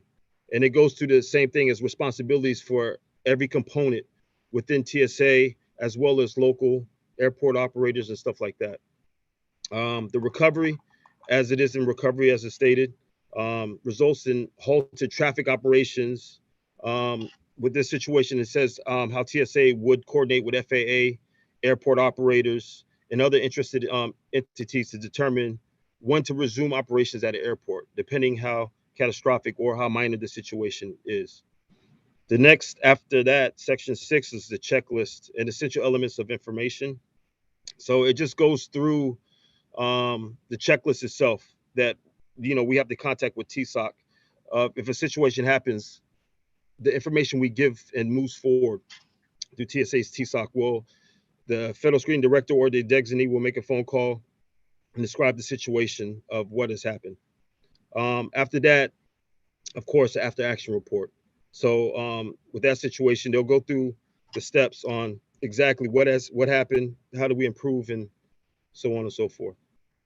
And then the 9 are basically just different things. The Core 30 airports, the list of Core 30 airports, definitions and standard terms, the response supporting agencies. So all that information, contact information will be in there specifically for that airport as well. Everything else, airport diagram, threat analysis, and everything like that, the checklist. Next slide, please. So for TRPs, are TSA specific preparation response measures to address UAS threats at airports.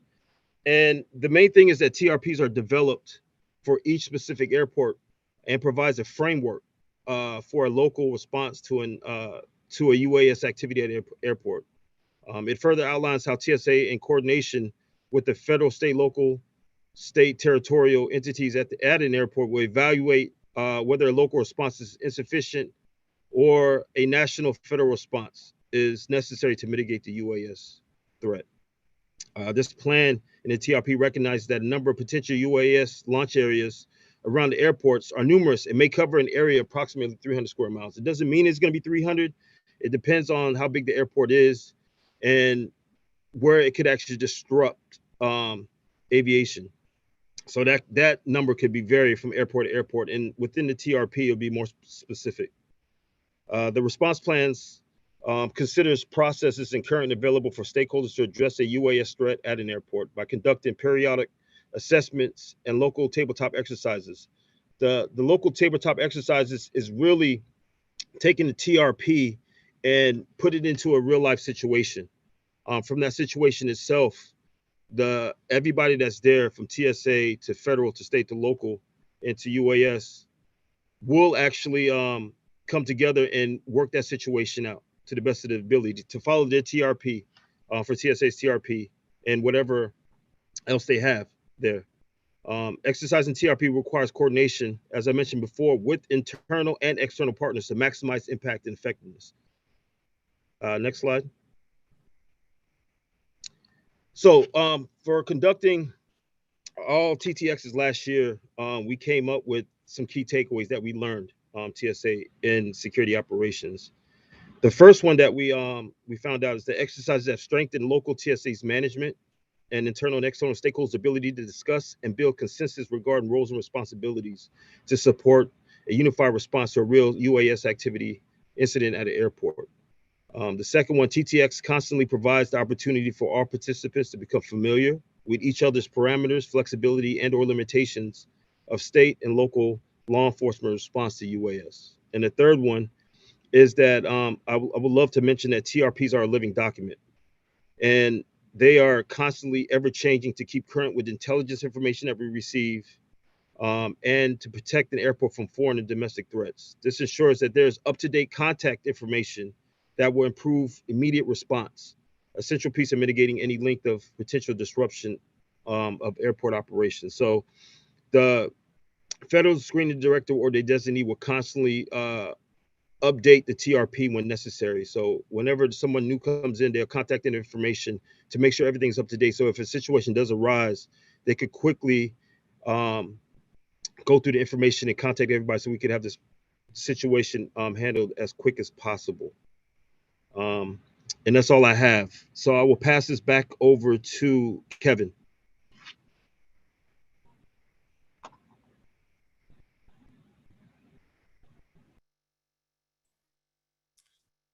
Thanks, JD. Appreciate it. Sorry for the delay. I had to find the mute and video buttons again. All right. Let me invite Chaz King to come on. And Chaz, if you can talk a little bit about the Core 30, we'd appreciate it. Thanks. Absolutely, Kevin. Happy to do so. As everybody has in some way, shape, or form said, good morning, good afternoon, or good evening to one and all, depending on where you are in the world. My name is Charles King. I am TSA's counterterrorism coordinator, and I am going to talk a little bit about the a document you may have heard of, the Core 30 ConOps. My remarks will not take very long, but it's the key piece in this really is to, as I go through it, is that you should think of the Core 30 ConOps as essentially a federal, well, I was going to say focused. It is exclusively a federally focused document that talks about really four factors. One is the criteria for a national level federal response, as of course distinct from a local local level federal response, how those activity, how the national federal activities are carried out, criteria for resumption of airport activities after a UAS incident has mitigated one way or the other, and then additional sort of law enforcement considerations. So the Core 30 is one, as several of you know, is a document that the interagency, principally DHS and FAA, drafted in the months following the drone event at Gatwick. And there was also actually significant assistance from two other organizations, Departments of Justice and Defense. And those four organizations drafted the Core 30 ConOps as essentially almost a process flow template for federal considerations, boiling down to what would cause what sort of activity would wind up causing or driving a national level federal response, particularly in terms of bringing mitigation equipment from wherever it's physically at the time to the impacted airport. Some of the specific communication mechanisms between those various federal agencies, and then it really sort of skips over it doesn't go into the tactical mitigation side, in recognizing that every airport and every situation would wind up being unique.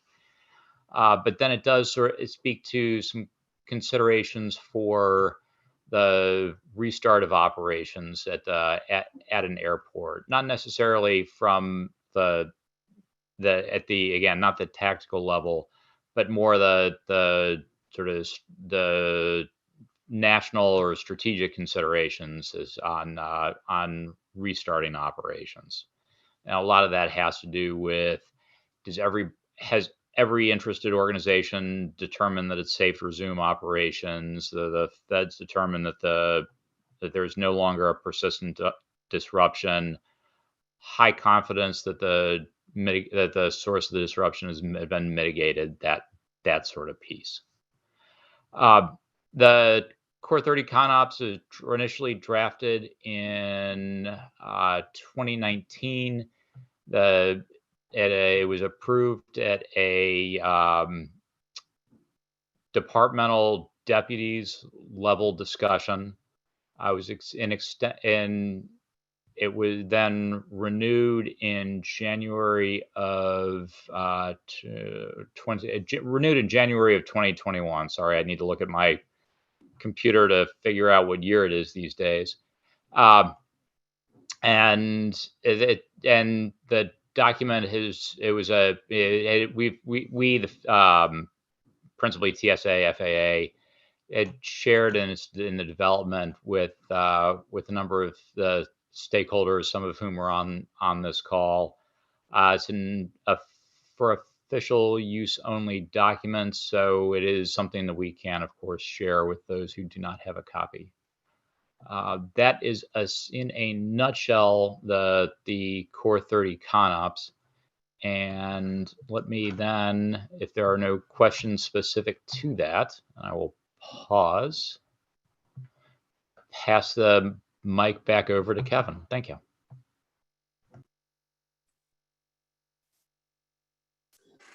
Thanks, Jess. And we are going to go into the Q&A section pretty soon. So if there are questions, we can field them at that time.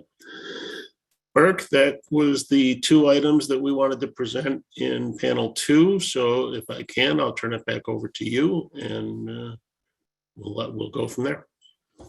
Great. Thank you, Kevin. Thanks to your team. Nice presentation.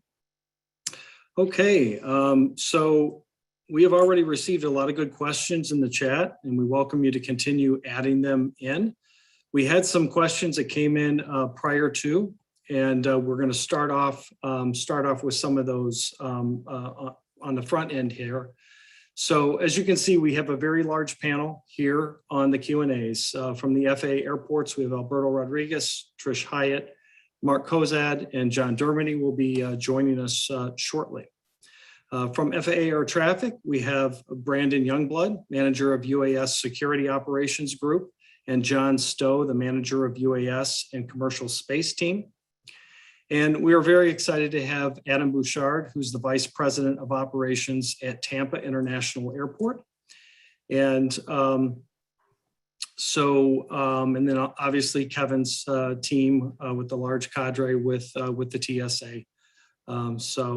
Without further delay, we're going to get started. And Adam, I think you probably are going to feel like you're on an unannounced 39 inspection because I'm starting you off first here. Perfect.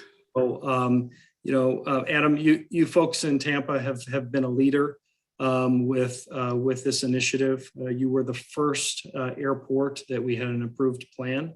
You have been on multiple different forums, reaching out, partnering with other airports that are having questions, and so we want to thank you for all your efforts here that you've done, and we know that are coming here with more questions.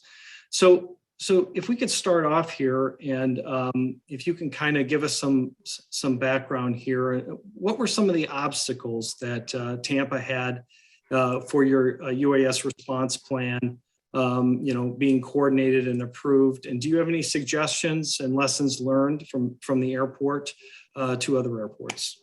Sure. Well, first off, Bart, thank you for the opportunity and the kind words. It is definitely a team effort locally with so many different stakeholders. So to sort of answer the question on the roadblocks or challenges in getting our plan ultimately into the AEP, I'll start back a little bit. We started sort of looking at this right after Gatwick, like many, especially larger airports did. And I think the biggest challenge, and it's been covered very well in the conversations today, is you got to know who's out there that should be a part of the dialogue. I think both on the TSA and the FAA side, all of the presenters this afternoon have done a great job helping people understand just how many different resources, tools, and people need to be at the table to help facilitate the development of a procedure that fits for that airport. What we have here in Tampa may not work well at most other airports, but it does for us. But that's only because we got the stakeholders together.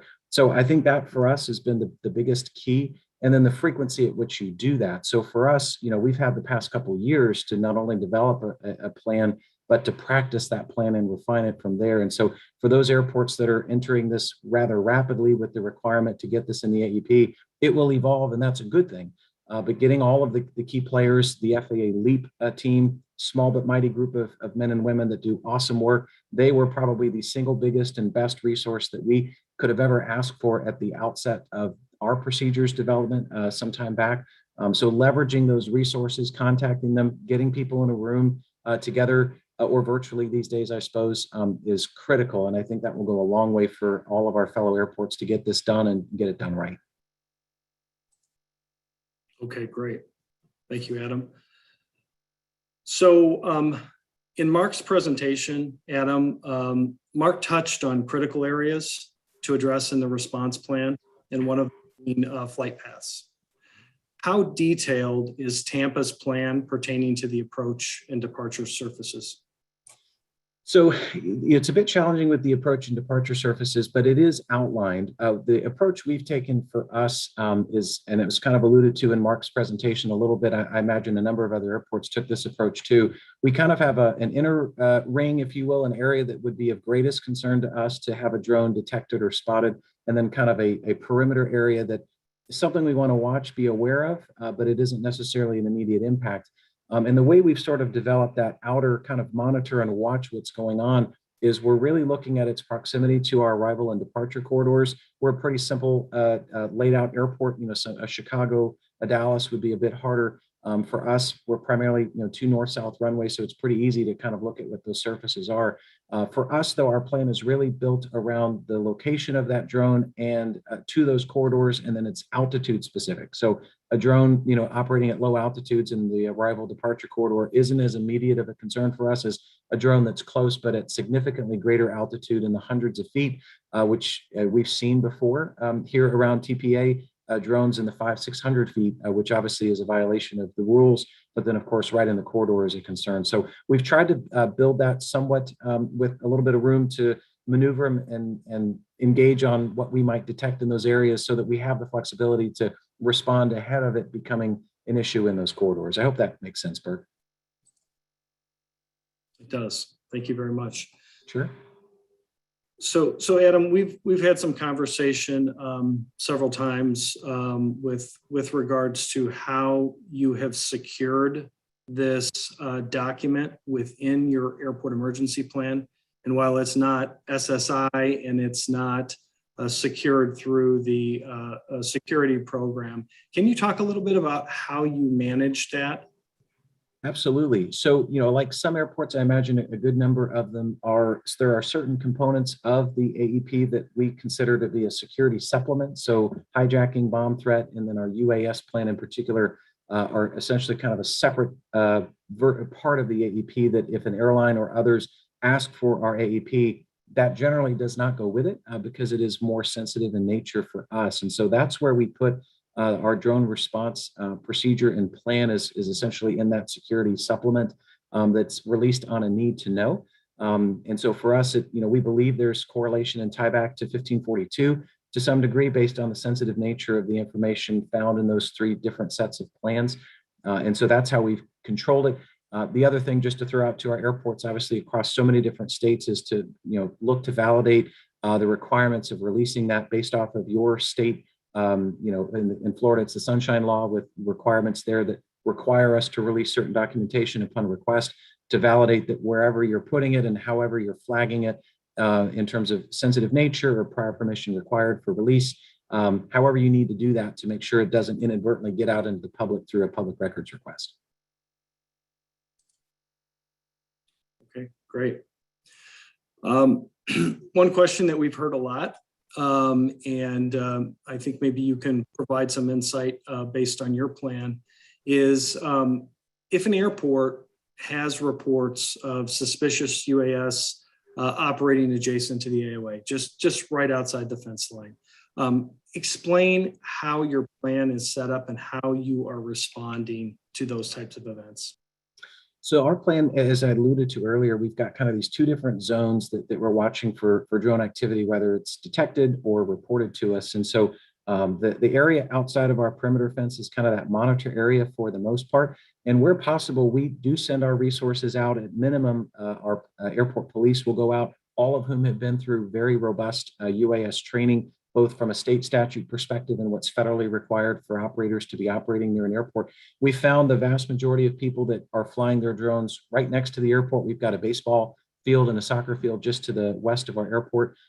They're just clueless. They don't know that they can't operate there. And so we take the opportunity to use it as a teachable moment for these folks and share with them why they should not or cannot be over there. So we do our best. Now, not always can we get out there to engage with folks who we hear of flying over there, or if our drone detection system that we have here picks up a drone, can't always get there, but we try our very best to, because the proximity of it to the airport, it could be over your fence in seconds. And so that's why we made that sort of outer ring wide enough that would give us some time to respond to it before it became an immediate hazard to flight and operations at the airport. Okay, thank you very much. Sure. So, okay, at least right now, Adam, you're off the hot seat. I'm gonna throw something over to Alberto right now. So, Alberto, in the CERT alert, the FAA indicates that airports must update their airport emergency plan to address, at a minimum, guidance to the airport operator, law enforcement personnel, as to the action to be taken until the agency or organization or jurisdiction arrives. In many cases, airports have developed plans that direct operations personnel to close down impacted surfaces, or the airport in general, depending on the location of the drone, and maintain visual contact until law enforcement arrives and locates the operator. Are there specific expectations that FAA has regarding these actions to be taken by the airport? Thanks, Bert. As we discussed earlier today, I think some of the responsibilities of an airport operator relate to having a plan that defines what actions should be taken by airport personnel given certain scenarios. And so in particular, the communication component will be a key action taken by the airport operator. And so when you have an unsafe scenario identified, the closing or restriction of airport surfaces are directly within, the airport operator's control, right? And so based on that, what we're looking for is the airport operator to take actions based on your available resources, right? And the resources also that are provided to you by your supporting agencies and stakeholders. And so that's kind of what we're looking for the airport to do what they're able to do within their authority, and then also expand on and take advantage of the resources that supporting agencies are going to provide you, and have them captured in your plan development, through that coordination with your stakeholders. So we're looking for, the airport to take the actions that they're able to handle. I don't know if that hopefully answers the question. Yeah, thank you very much. Okay, Trish, I've got a question for you. In the CERT alert, FAA indicates that airports seeking to install UAS detection system must file a notice with the agency at least 45 days before the start of the proposed installation pursuant to Part 77. We're hearing there's still confusion in the airport community regarding the process that occurs after the notice is filed with the agency. What can airports expect after the 7460 is filed? If the airport does not hear a response from FAA within 45 days of the notice being filed, can the airport proceed with the use of the system? Great, thanks for the question, Burke. So first of all, let me say thank you if you have any designs of having a detection equipment on your airport. Thank you for recognizing the 7460 is a huge process, incredibly important, and we will need your full support on that.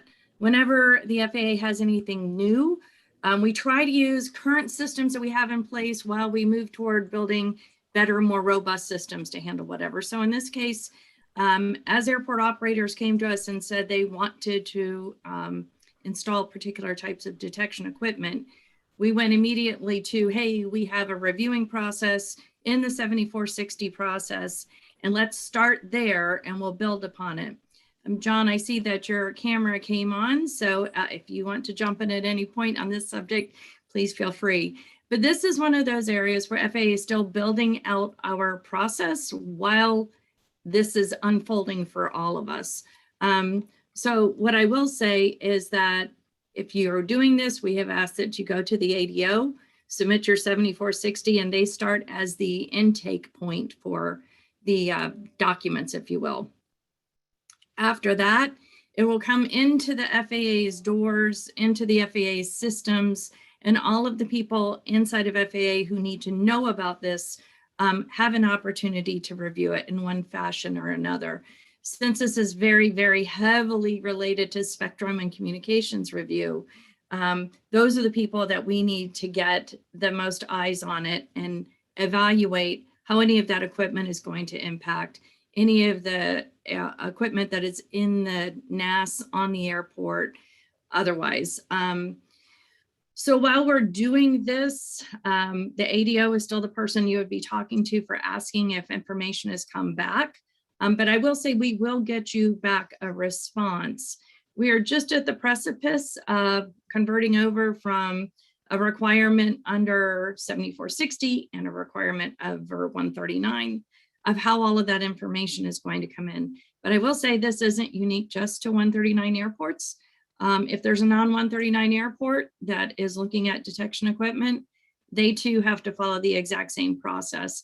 And those with the need to know or the need to chime in on the outcome of that request are notified just like if you were a 139 airport. So before you just turn something on because you haven't gotten an answer back, we implore you to check with your district office first and say, hey, before we turn this on, any news, and they will ping us. Hopefully you're getting updates along the way because it is so unique. It is new. We're finding our way and we're getting better daily. So I do ask, if you haven't heard a word in 45 days, please don't turn it on. Please give us a call and let's see if we can get it out of wherever it's choked up in the FAA corridors. John? No, I think that was a great response, Trish. The only thing I would add is, and Brandon might have wanted to jump in and add this too, but one of the things is, we will include a statement in there about Title 18.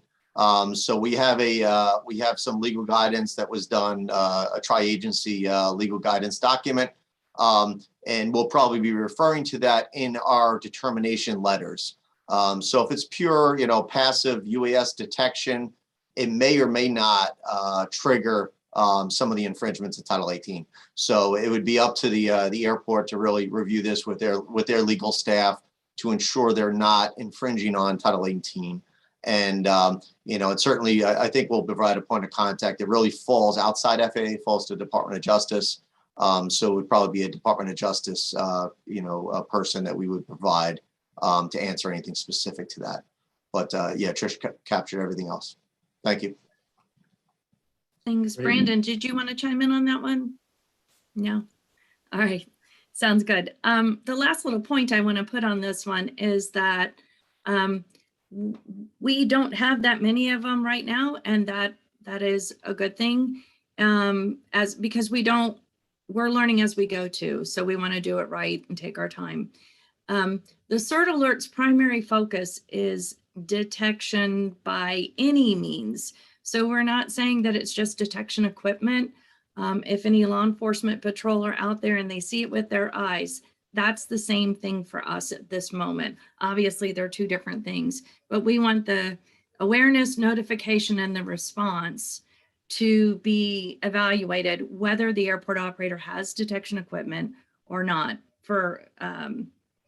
We're looking into if it is detection, but it's even if you don't. So I just want to make that point. So that's it. Thank you, Burke. Great. Thank you, Trish. Thank you, John. Trish, another question. And you kind of touched on this earlier. I was just hoping maybe you could talk a little bit more about this, because this is something that has come up in multiple forums. So how has FAA coordinated with TSA in relation to the CERT alert to prevent any duplicative planning efforts for airports? Thanks. Well, I think in our presentation today, we've shown where we have crossed the aisle and spoken with TSA. And Kevin, I'll welcome any of those on your team that want to come on and talk about the collaborative effort. What we've known going through the process is some of this belongs to us, some of this may belong to them, and through it all, we're all just going to have to keep talking to each other. So we literally were sitting in the building talking to them, and I can say 2 years ago, because it was while we were all still in buildings and before COVID. So we did start having face-to-face conversations then. What part of our regulation touches their part of the regulation, and the dialogue continued despite COVID being there. The biggest thing for us that we kept coming back to is our Part 139 regulation 100% has a regulatory site in it of 139.325I that mandates that section that talks about sabotage, hijack, and unlawful interference. It mandates that we talk to TSA, that if an airport operator has this, they have to talk to TSA, and then the reverse. So by regulation, we deliberately had the conversation to say, where are we? Who's got the first step? Who has what pieces? I suspect between the FAA and our TSA partners, 12 months, 24 months from now, we may even have more to offer. We may find more places that we have to communicate. And I know TSA has got potentially some policies they may be issuing in the future, but our collaboration with them has focused on the regulatory aspect. And for us, of course, it's safety. For them is security. But I will always argue you are not safe if you're not secure. So you have to have both pieces together. So Kevin, I don't know if you or your team wanted to add any piece of that for the coordination. Thanks, Trish. I agree with everything you said. You know, you and I have known each other for a long time, and we've been talking about this for the last couple of years. You mentioned that TSA has the reporting policy coming out. That'll be out in a few days. That might even come out as early as Friday. I'm not sure, but it'll go out for notice and comment. Unlike the discussion today, the reporting policy is just that. It would be TSA's requirements for reporting a UAS as opposed to responding to the UAS. And I saw a question earlier, and I don't know if I'm getting ahead of it, but I will ask JD to listen in and make sure that, you know, fact check me, JD, to make sure I'm not saying anything wrong. But there was a question about how the TRPs and the requirements to submit your plan from the cert alert may overlap. JD mentioned that the TRPs are, UAS is included in our TRP, but their TRP goes beyond UAS. It is a variety of tactical responses, and they are informing TSA's response. So TSA's response to any of the events that are covered in the TRPs would include what TSA would respond to in the event of a UAS. There may be some overlap, and I'm sure that there could be some parts of the TRP for UAS that could be leveraged to respond to the requirements in the cert alert. But the TRP was developed in concert with the airports, but it informs TSA's response. JD, did I say that correctly?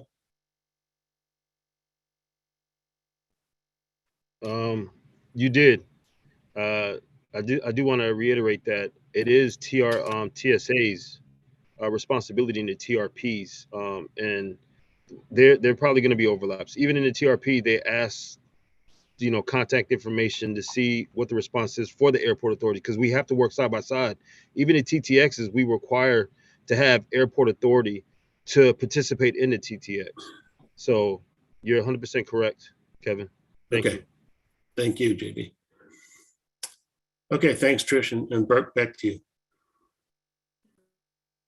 Okay, great. Thank you, Kevin. Thank you, Trish. Okay, next question. Question to John. Since the FAA has different airport test locations than TSA, to what extent is the testing of UAS detection and mitigation systems coordinated between agencies? Will FAA tested systems need to be retested by TSA before they are designated safe and effective? And after testing, will FAA and TSA provide airport operators a list of approved and qualified systems? Yeah, thanks, Burke.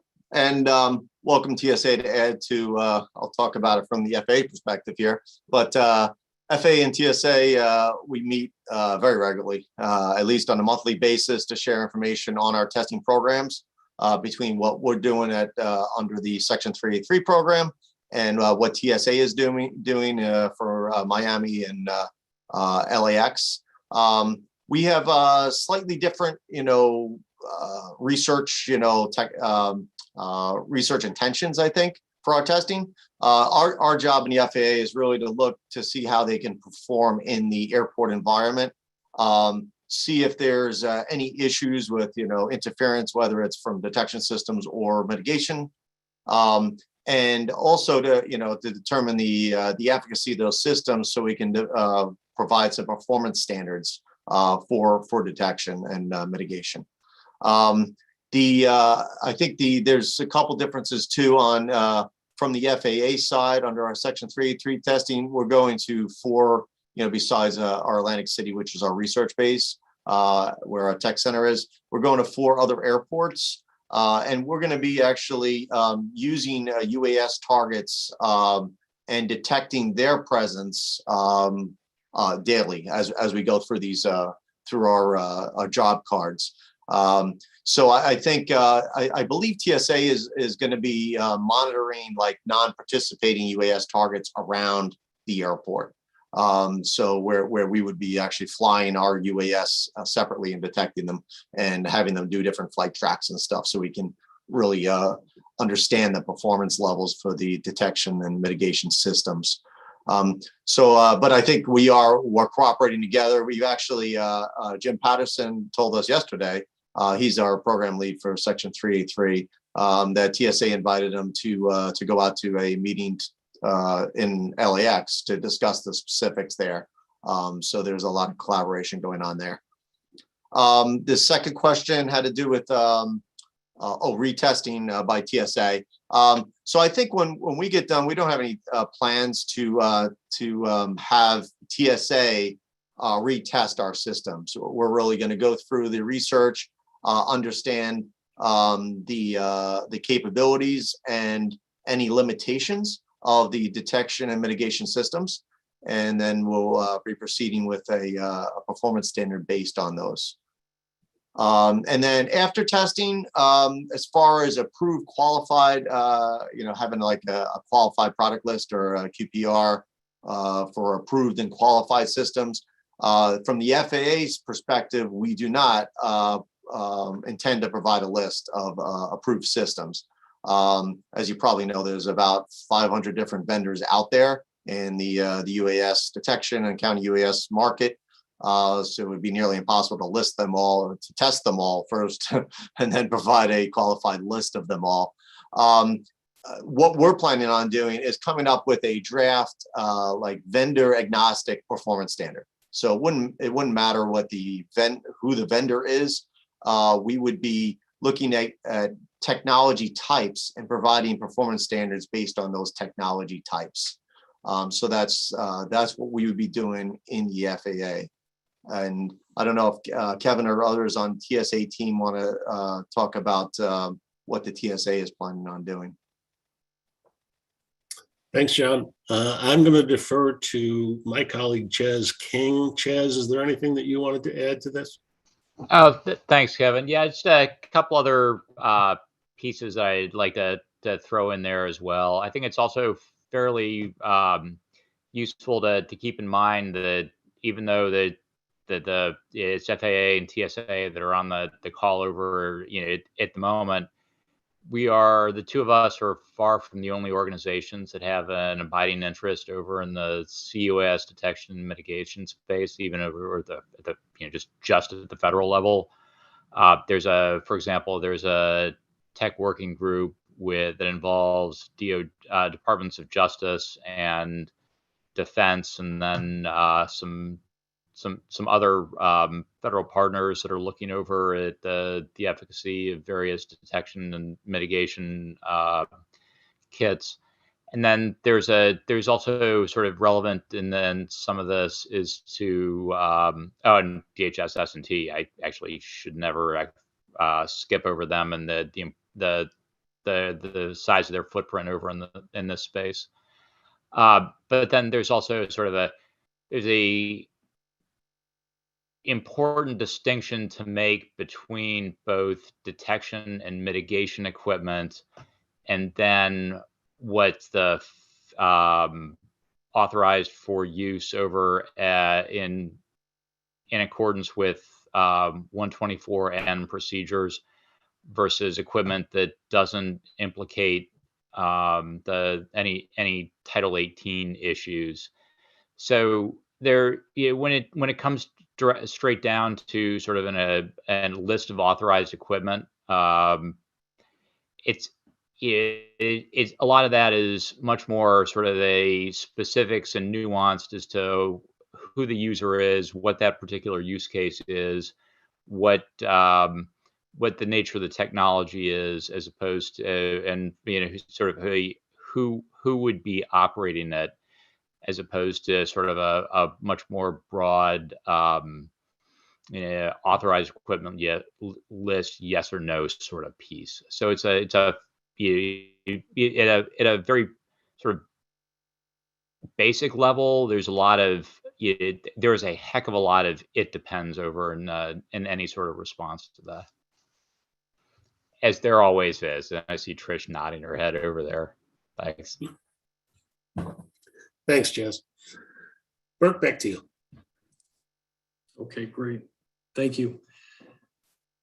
This one, question to Brandon or John. Has FAA revised its protocol to require air traffic control towers to advise airport operators when the pilots report an unauthorized UAS sighting? Take that one, good question, and thanks to airports for having ATO along and letting us be part of this. So air traffic has recently updated our suspicious UAS reporting criteria to include a requirement for one, the local air traffic control tower to notify local authorities, including airport, local law enforcement, airport operations, or in accordance with any other local facility directives, including letters of agreement with the airport owner operator. Okay, great, fantastic. Trish, if airports are expected to include flight paths, how is an airport supposed to enforce a plan over a property that is not under a navigation easement or owned by the airport? Will AIP be issued for airports to purchase additional navigation easements for the purposes of UAS mitigation? So can I say it depends, just like Chaz got to say? John, I'm going to invite you to jump on this as the ADO manager expert in the world here, but I have taken that question and moved it over to our planning and programming team already, since there's the question referring to AIP. So I do not have that piece to speak to yet. We did not get an answer on that. So John, I don't know if you wanted to touch on that in any manner, but this might be one that we're going to have to get back with you on. You read the first part of that again, Burke? Is it about land use around the airport? Yeah, if airports are expected to include flight paths, how is an airport supposed to enforce a plan over property that is not under a navigation easement or owned by the airport? Yeah, the only thing I could think of is that, so obviously this would be, this is something that needs to start being planned out at the local level with the jurisdictions in the area. So I think this would fall on, the airport operator, if they're not owned by the city or the county, to be working with the city or the county, the local jurisdiction there on these type of events, and I think it's something where really our intention is to understand if there's a UAS in the vicinity that would be causing a hazard for air navigation. So I don't think you necessarily need to be on somebody's property for that. I think, when it comes down to, identifying after the drone is identified and maybe the location of the operator is identified, then local law enforcement has that responsibility to respond, and so I think really it kind of transfers over from the airport to local law enforcement's responsibility, which would be the norm in that jurisdiction. Okay, great. Okay, over to the TSA folks at first. Will FAA, DHS, TSA provide official definitions of low, medium, high threats and risk matrices for airports to use that include the frequency and impact categories?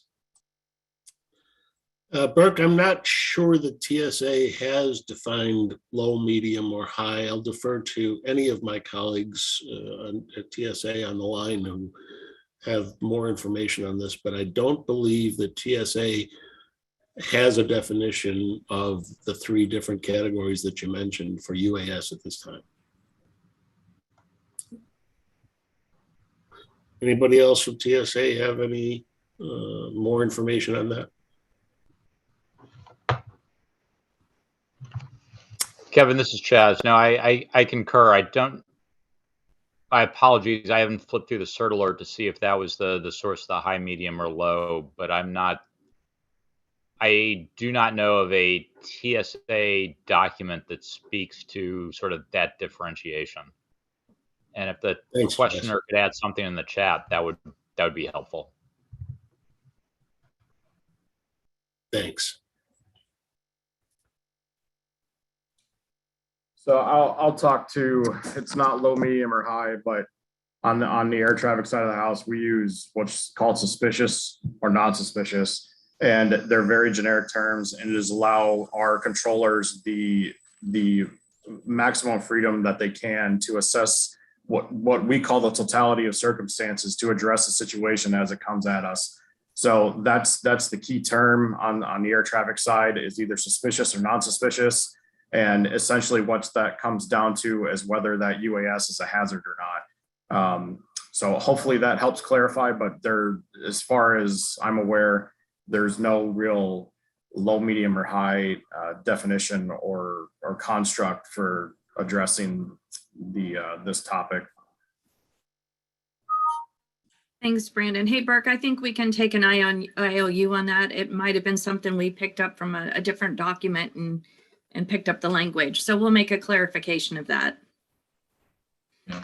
And Burke, if I can add on to that, the Paris document from the Safe Skies, that does have some definitions and some information relative to the low, medium, and high that we refer to today. And then there's also a threat assessment matrix that can help in the establishing kind of what that means to each individual airport, depending on the type of activity or threat that you're trying to evaluate. So that information is in that document. I think we provided a link to that earlier today, but will definitely be included at the conclusion of this briefing. Great. Thank you, Alberto.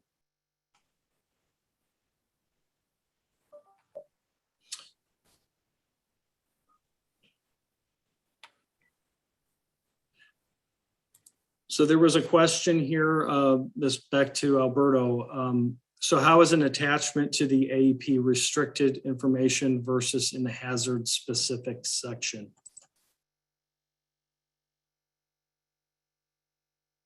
Sorry, can you repeat that one more time, Bert? How is an attachment to the AEP restricted information versus in the hazard specific section? Oh, okay. Yeah, and I think that's more of a clarification. What we were saying was that placing this information in, let's say, an appendix would be easier to control the information. You could easily pull it out of the AEP without having to modify the main body of the AEP. So not that putting it in as an appendix is more or less restrictive. It was just a location that would make it easy to manage the document when you're trying to determine dissemination and securing that information. So hopefully that helps to clarify that. Great, thank you. So question to John or Brandon. Are there any required letters of agreement between the airport and ATC on UAS planning? I can jump in.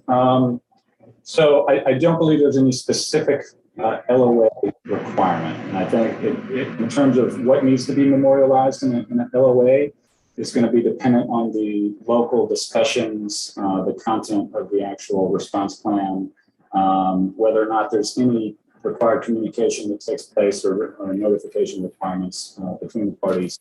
And if there is a need to establish an LOA or update an existing LOA that may already be in place to cover emergency situations or otherwise.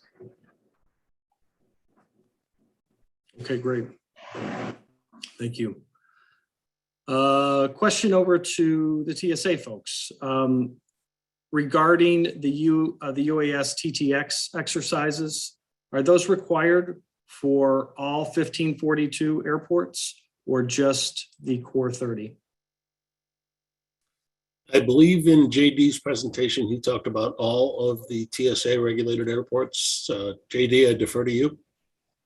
Yes, so all airports will have to conduct a TTX. There's one caveat to that. So all the large airports, so the airports broken up in TSA are broken down to, from large, medium, and small hubs. And any of the hub airports, their spokes could actually join in with the large airports, and that will be considered as a completed TTX for that spoke airport. However, if the spoke is attending the larger hub airports TTX, they have to invite local authorities, airport authority for that airport as well, for it to be counted as completed. Thank you. Thanks, JD. Okay, great.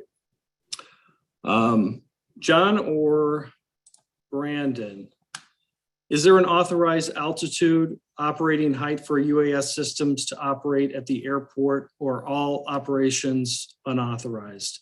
I've seen commercial operators doing work at airports or near airports.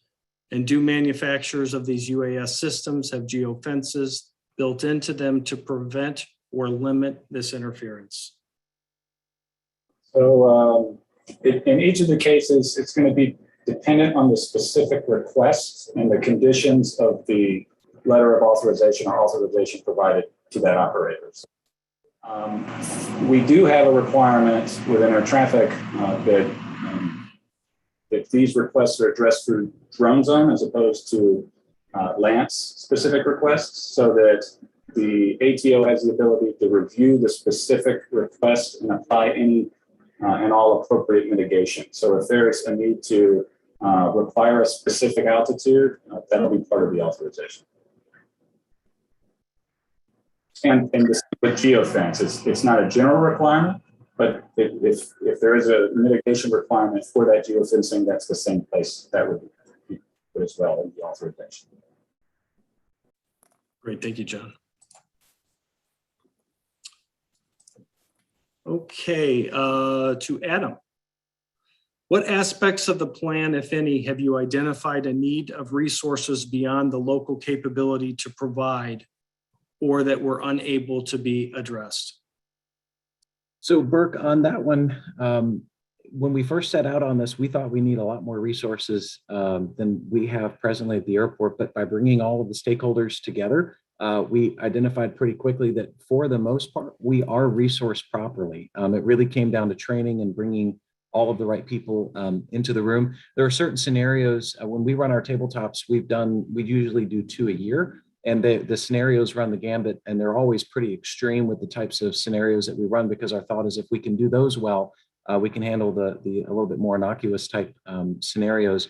So some of those can tax our resources, but again, when you think about TSA and for those that have CBP and an FIS, you have a lot of resources on property. You just got to know who they are, and they've got to know what their potential role or responsibility might be. And when you factor those in, we have not found any massive deficiency. As we've talked through scenarios that become very labor intensive from a human capital perspective, other entities that are here have stepped up to say, I would help you there, just ask. So again, that just goes back to how critical those tabletops are. And just one recommendation, I know the TSA is out and they do a great job with the tabletops. Again, we do 2 a year because it is such an evolving situation, and you do have a lot of people that move through different airports throughout the year from a leadership perspective. So waiting the year might be a bit too long, would be my just a quick unsolicited recommendation. Great, thank you, Adam. Okay, TSA folks, what are the required suggested action of the LEOs for local response? Can they make arrests or just intercept and create a report? Not sure I know the answer to that. I'll open it up to my colleagues. Ty Fletcher, are you on the line still? And might you have that one?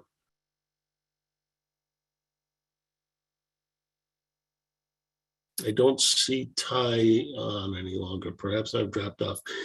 I'm gonna have to take that as a get back. Well, okay, Kevin Chaz. So there are there are a variety of statutes that may apply to specific behavior on the part of a drone operator.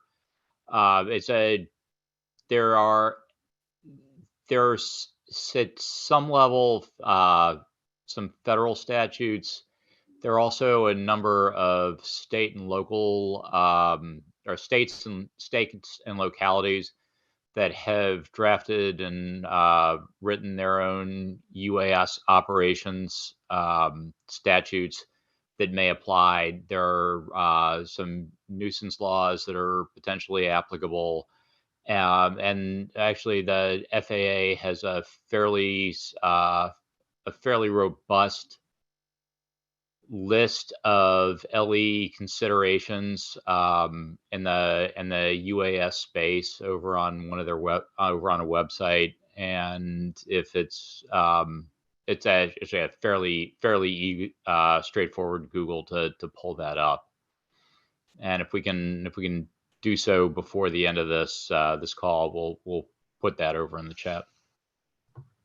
Yeah, I'll follow up that as well. Sorry, I had some connectivity issues. So just echoing what Chaz just said, exactly. Look at the state jurisdiction there. There might be something on the books, but more importantly, as FAMs have been, rolling out our capabilities and teaming up with local law enforcement, there's jurisdictions that don't have any UAS, laws on the books. However, as law enforcement officers, we can do law enforcement activity all day long, and that's stop and talk. So we always encourage when we're working out with our LEOs and coordinating with them that don't have specific jurisdiction in their states or their counties or whatnot, they can stop and talk and question an operator all the time, and then they can elevate it. So a lot of our airports, our AFSD LEs are alone, but they can coordinate a response with other federal agencies that have that federal authority. So reaching out to the LEOs, local LEOs, just do good old-fashioned police work, and that will help mitigate the UAS incident more often than not. Ty, thanks very much. Charles, thank you as well. Burke, back to you. I want to add one thing to that to piggyback on what Ty said there. So I think it's also important to touch base with your local FSDO office to understand what information they would need in order to do any type of investigation or anything on their end. So the local FSDO office would be a wealth of knowledge and a good relationship to have at that local level, as well as our aviation security and hazardous material. They have an office that's called LEAP, which is the Law Enforcement Assistance Program. They can also be a good conduit of information for you as you look more towards that law enforcement end of things. Excellent, thank you. Okay, John Dermany, what are some examples of detection equipment that could be put in service at an airport from an airport ops perspective? The ones we've seen are really the passive only. Obviously, it'd have to be a detection system, not a mitigation system, because of the authorization. But detection systems, a purely passive detection system are the ones that we've seen, and we've been able to allow airport operators to install. So those are ones that we've already cleared through the airspace process in the last couple of years, and there are those systems in place throughout the country. I think anything more than that, that's where I think my reference before to the Title 18, there may be wiretapping and other issues that may occur, and not to say that it couldn't be done, but then those would have to be looked at very carefully. Okay, great. And follow up to that, John, is FAA helping airports grant federal grants to acquire UAS detection systems? We are not right now. once we, in order to be eligible for a grant under the Airport Improvement Program, the AIP program, there needs to be a standard in place first. Really the precursor to that is the research work we're doing under Section 383 to come up with a performance standard. Once we do have a standard out, then it could be eligible. There's obviously there's other policy questions on, you know, how there's a justification end and an eligibility end that the policy office under planning and program would make at that point. Great, thank you. Okay, to John or Brandon, will airport operators eventually have a way to monitor LANC requests that have been submitted for airspace surrounding airports? So right now, the big issue with sharing the LANC COA information is the PII information that's in there. And all of that is governed by what's called a SORN, or someone help me. I can't remember the SORN acronym. There's just so many of them. Anyways, it's governed by one of our official contracting documents. So there's ongoing internal discussions as to what that means. We're working very closely with TSA on trying to see what we can do to expand that out. But right now, that information is pretty locked down based on the PII information and you know, protecting that information from release. So at this time, it's not possible. The future, we'll see how that works out. Okay, great. Another LANC question here. Let me read it. The area around the airport would be under the 0 altitude in the UAS authorized maps for flights under LANC. Could we not get help from FAA on that ground? If we were 197 flight, it would require authorization to get into the geofence.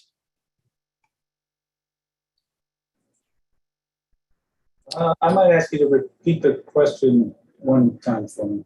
Yeah, I think Burke, as you repeated, that 197 was corrected later. It's Part 107 flight.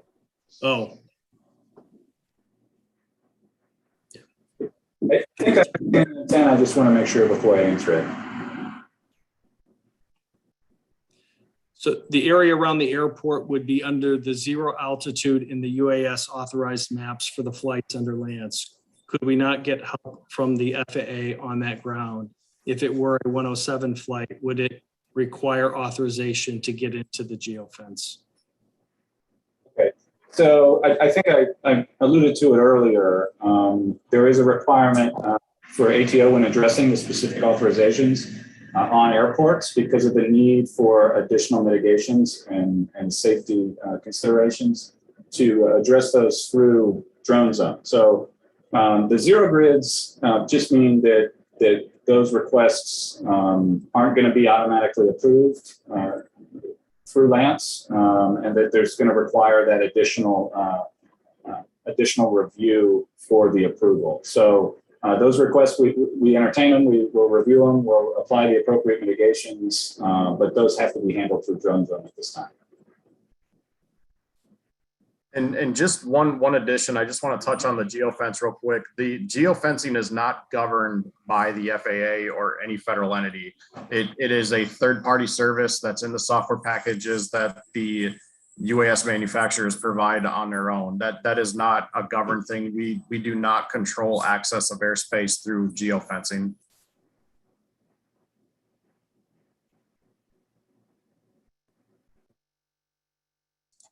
Okay. Question, does the airport operator have access to approved UAS flights by the FAA close to the airport to minimize false alerts? We may have answered that already.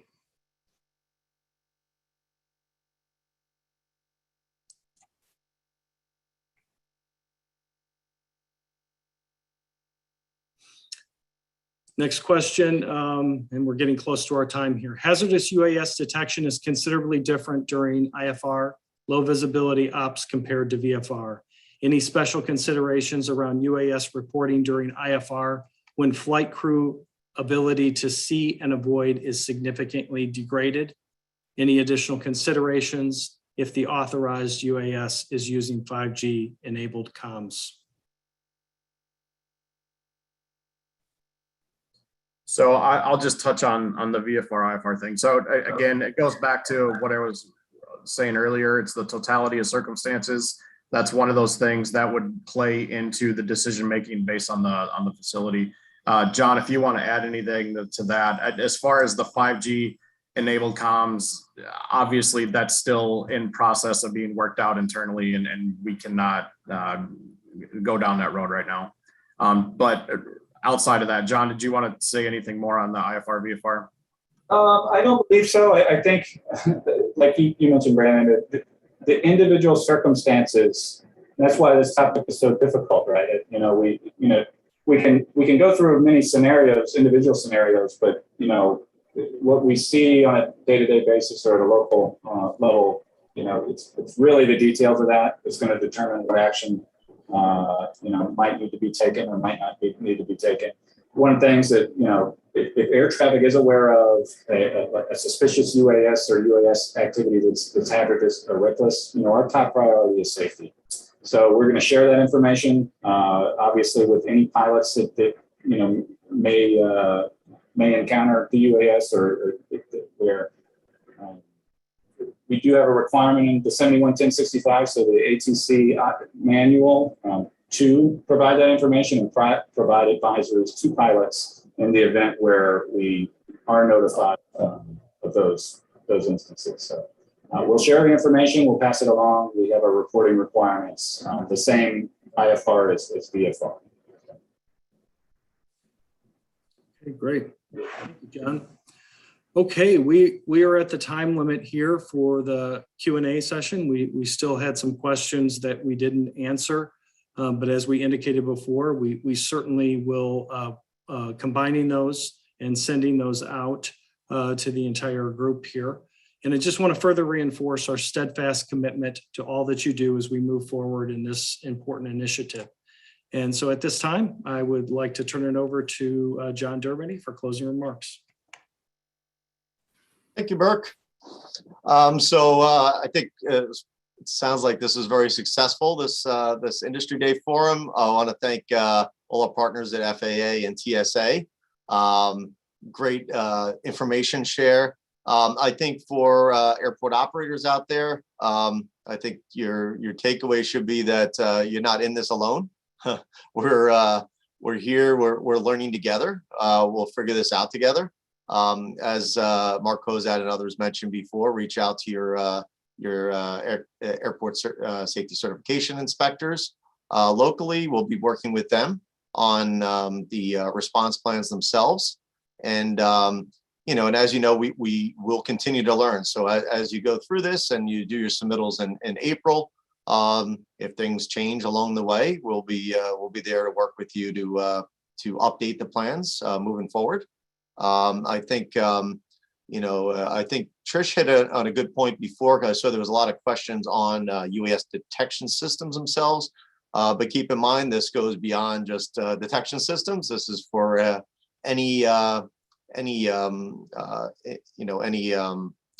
visual sightings, as well as electronic sightings of UAS around an airport. So the importance is to have a plan in place, and I think a lot of that does come down to meeting locally with your stakeholders, having a communication path written down, having the roles and responsibilities defined locally. And as I heard multiple times, if you've seen one airport, you've seen one airport. So each plan is going to be a little bit different, tailored to your local governance, to the type of facility that you do have out there. So certainly it looks like we had a lot of attendance today. I'm glad we were able to get together and go through this and answer as many questions as we could in the time allotted. As Burke stated, we will be getting back to you on any of the questions that were posed today, and we do look forward to working with you all as we move forward with this. So thank you for participating today actively, and thank you all for everybody presenting from the FAA side and TSA side, and most of all, thank you to Burke and Trish for organizing this from the FAA side and of the airports, and working with our air traffic and TSA partners to set this up. So thank you all. Back to you, Burke.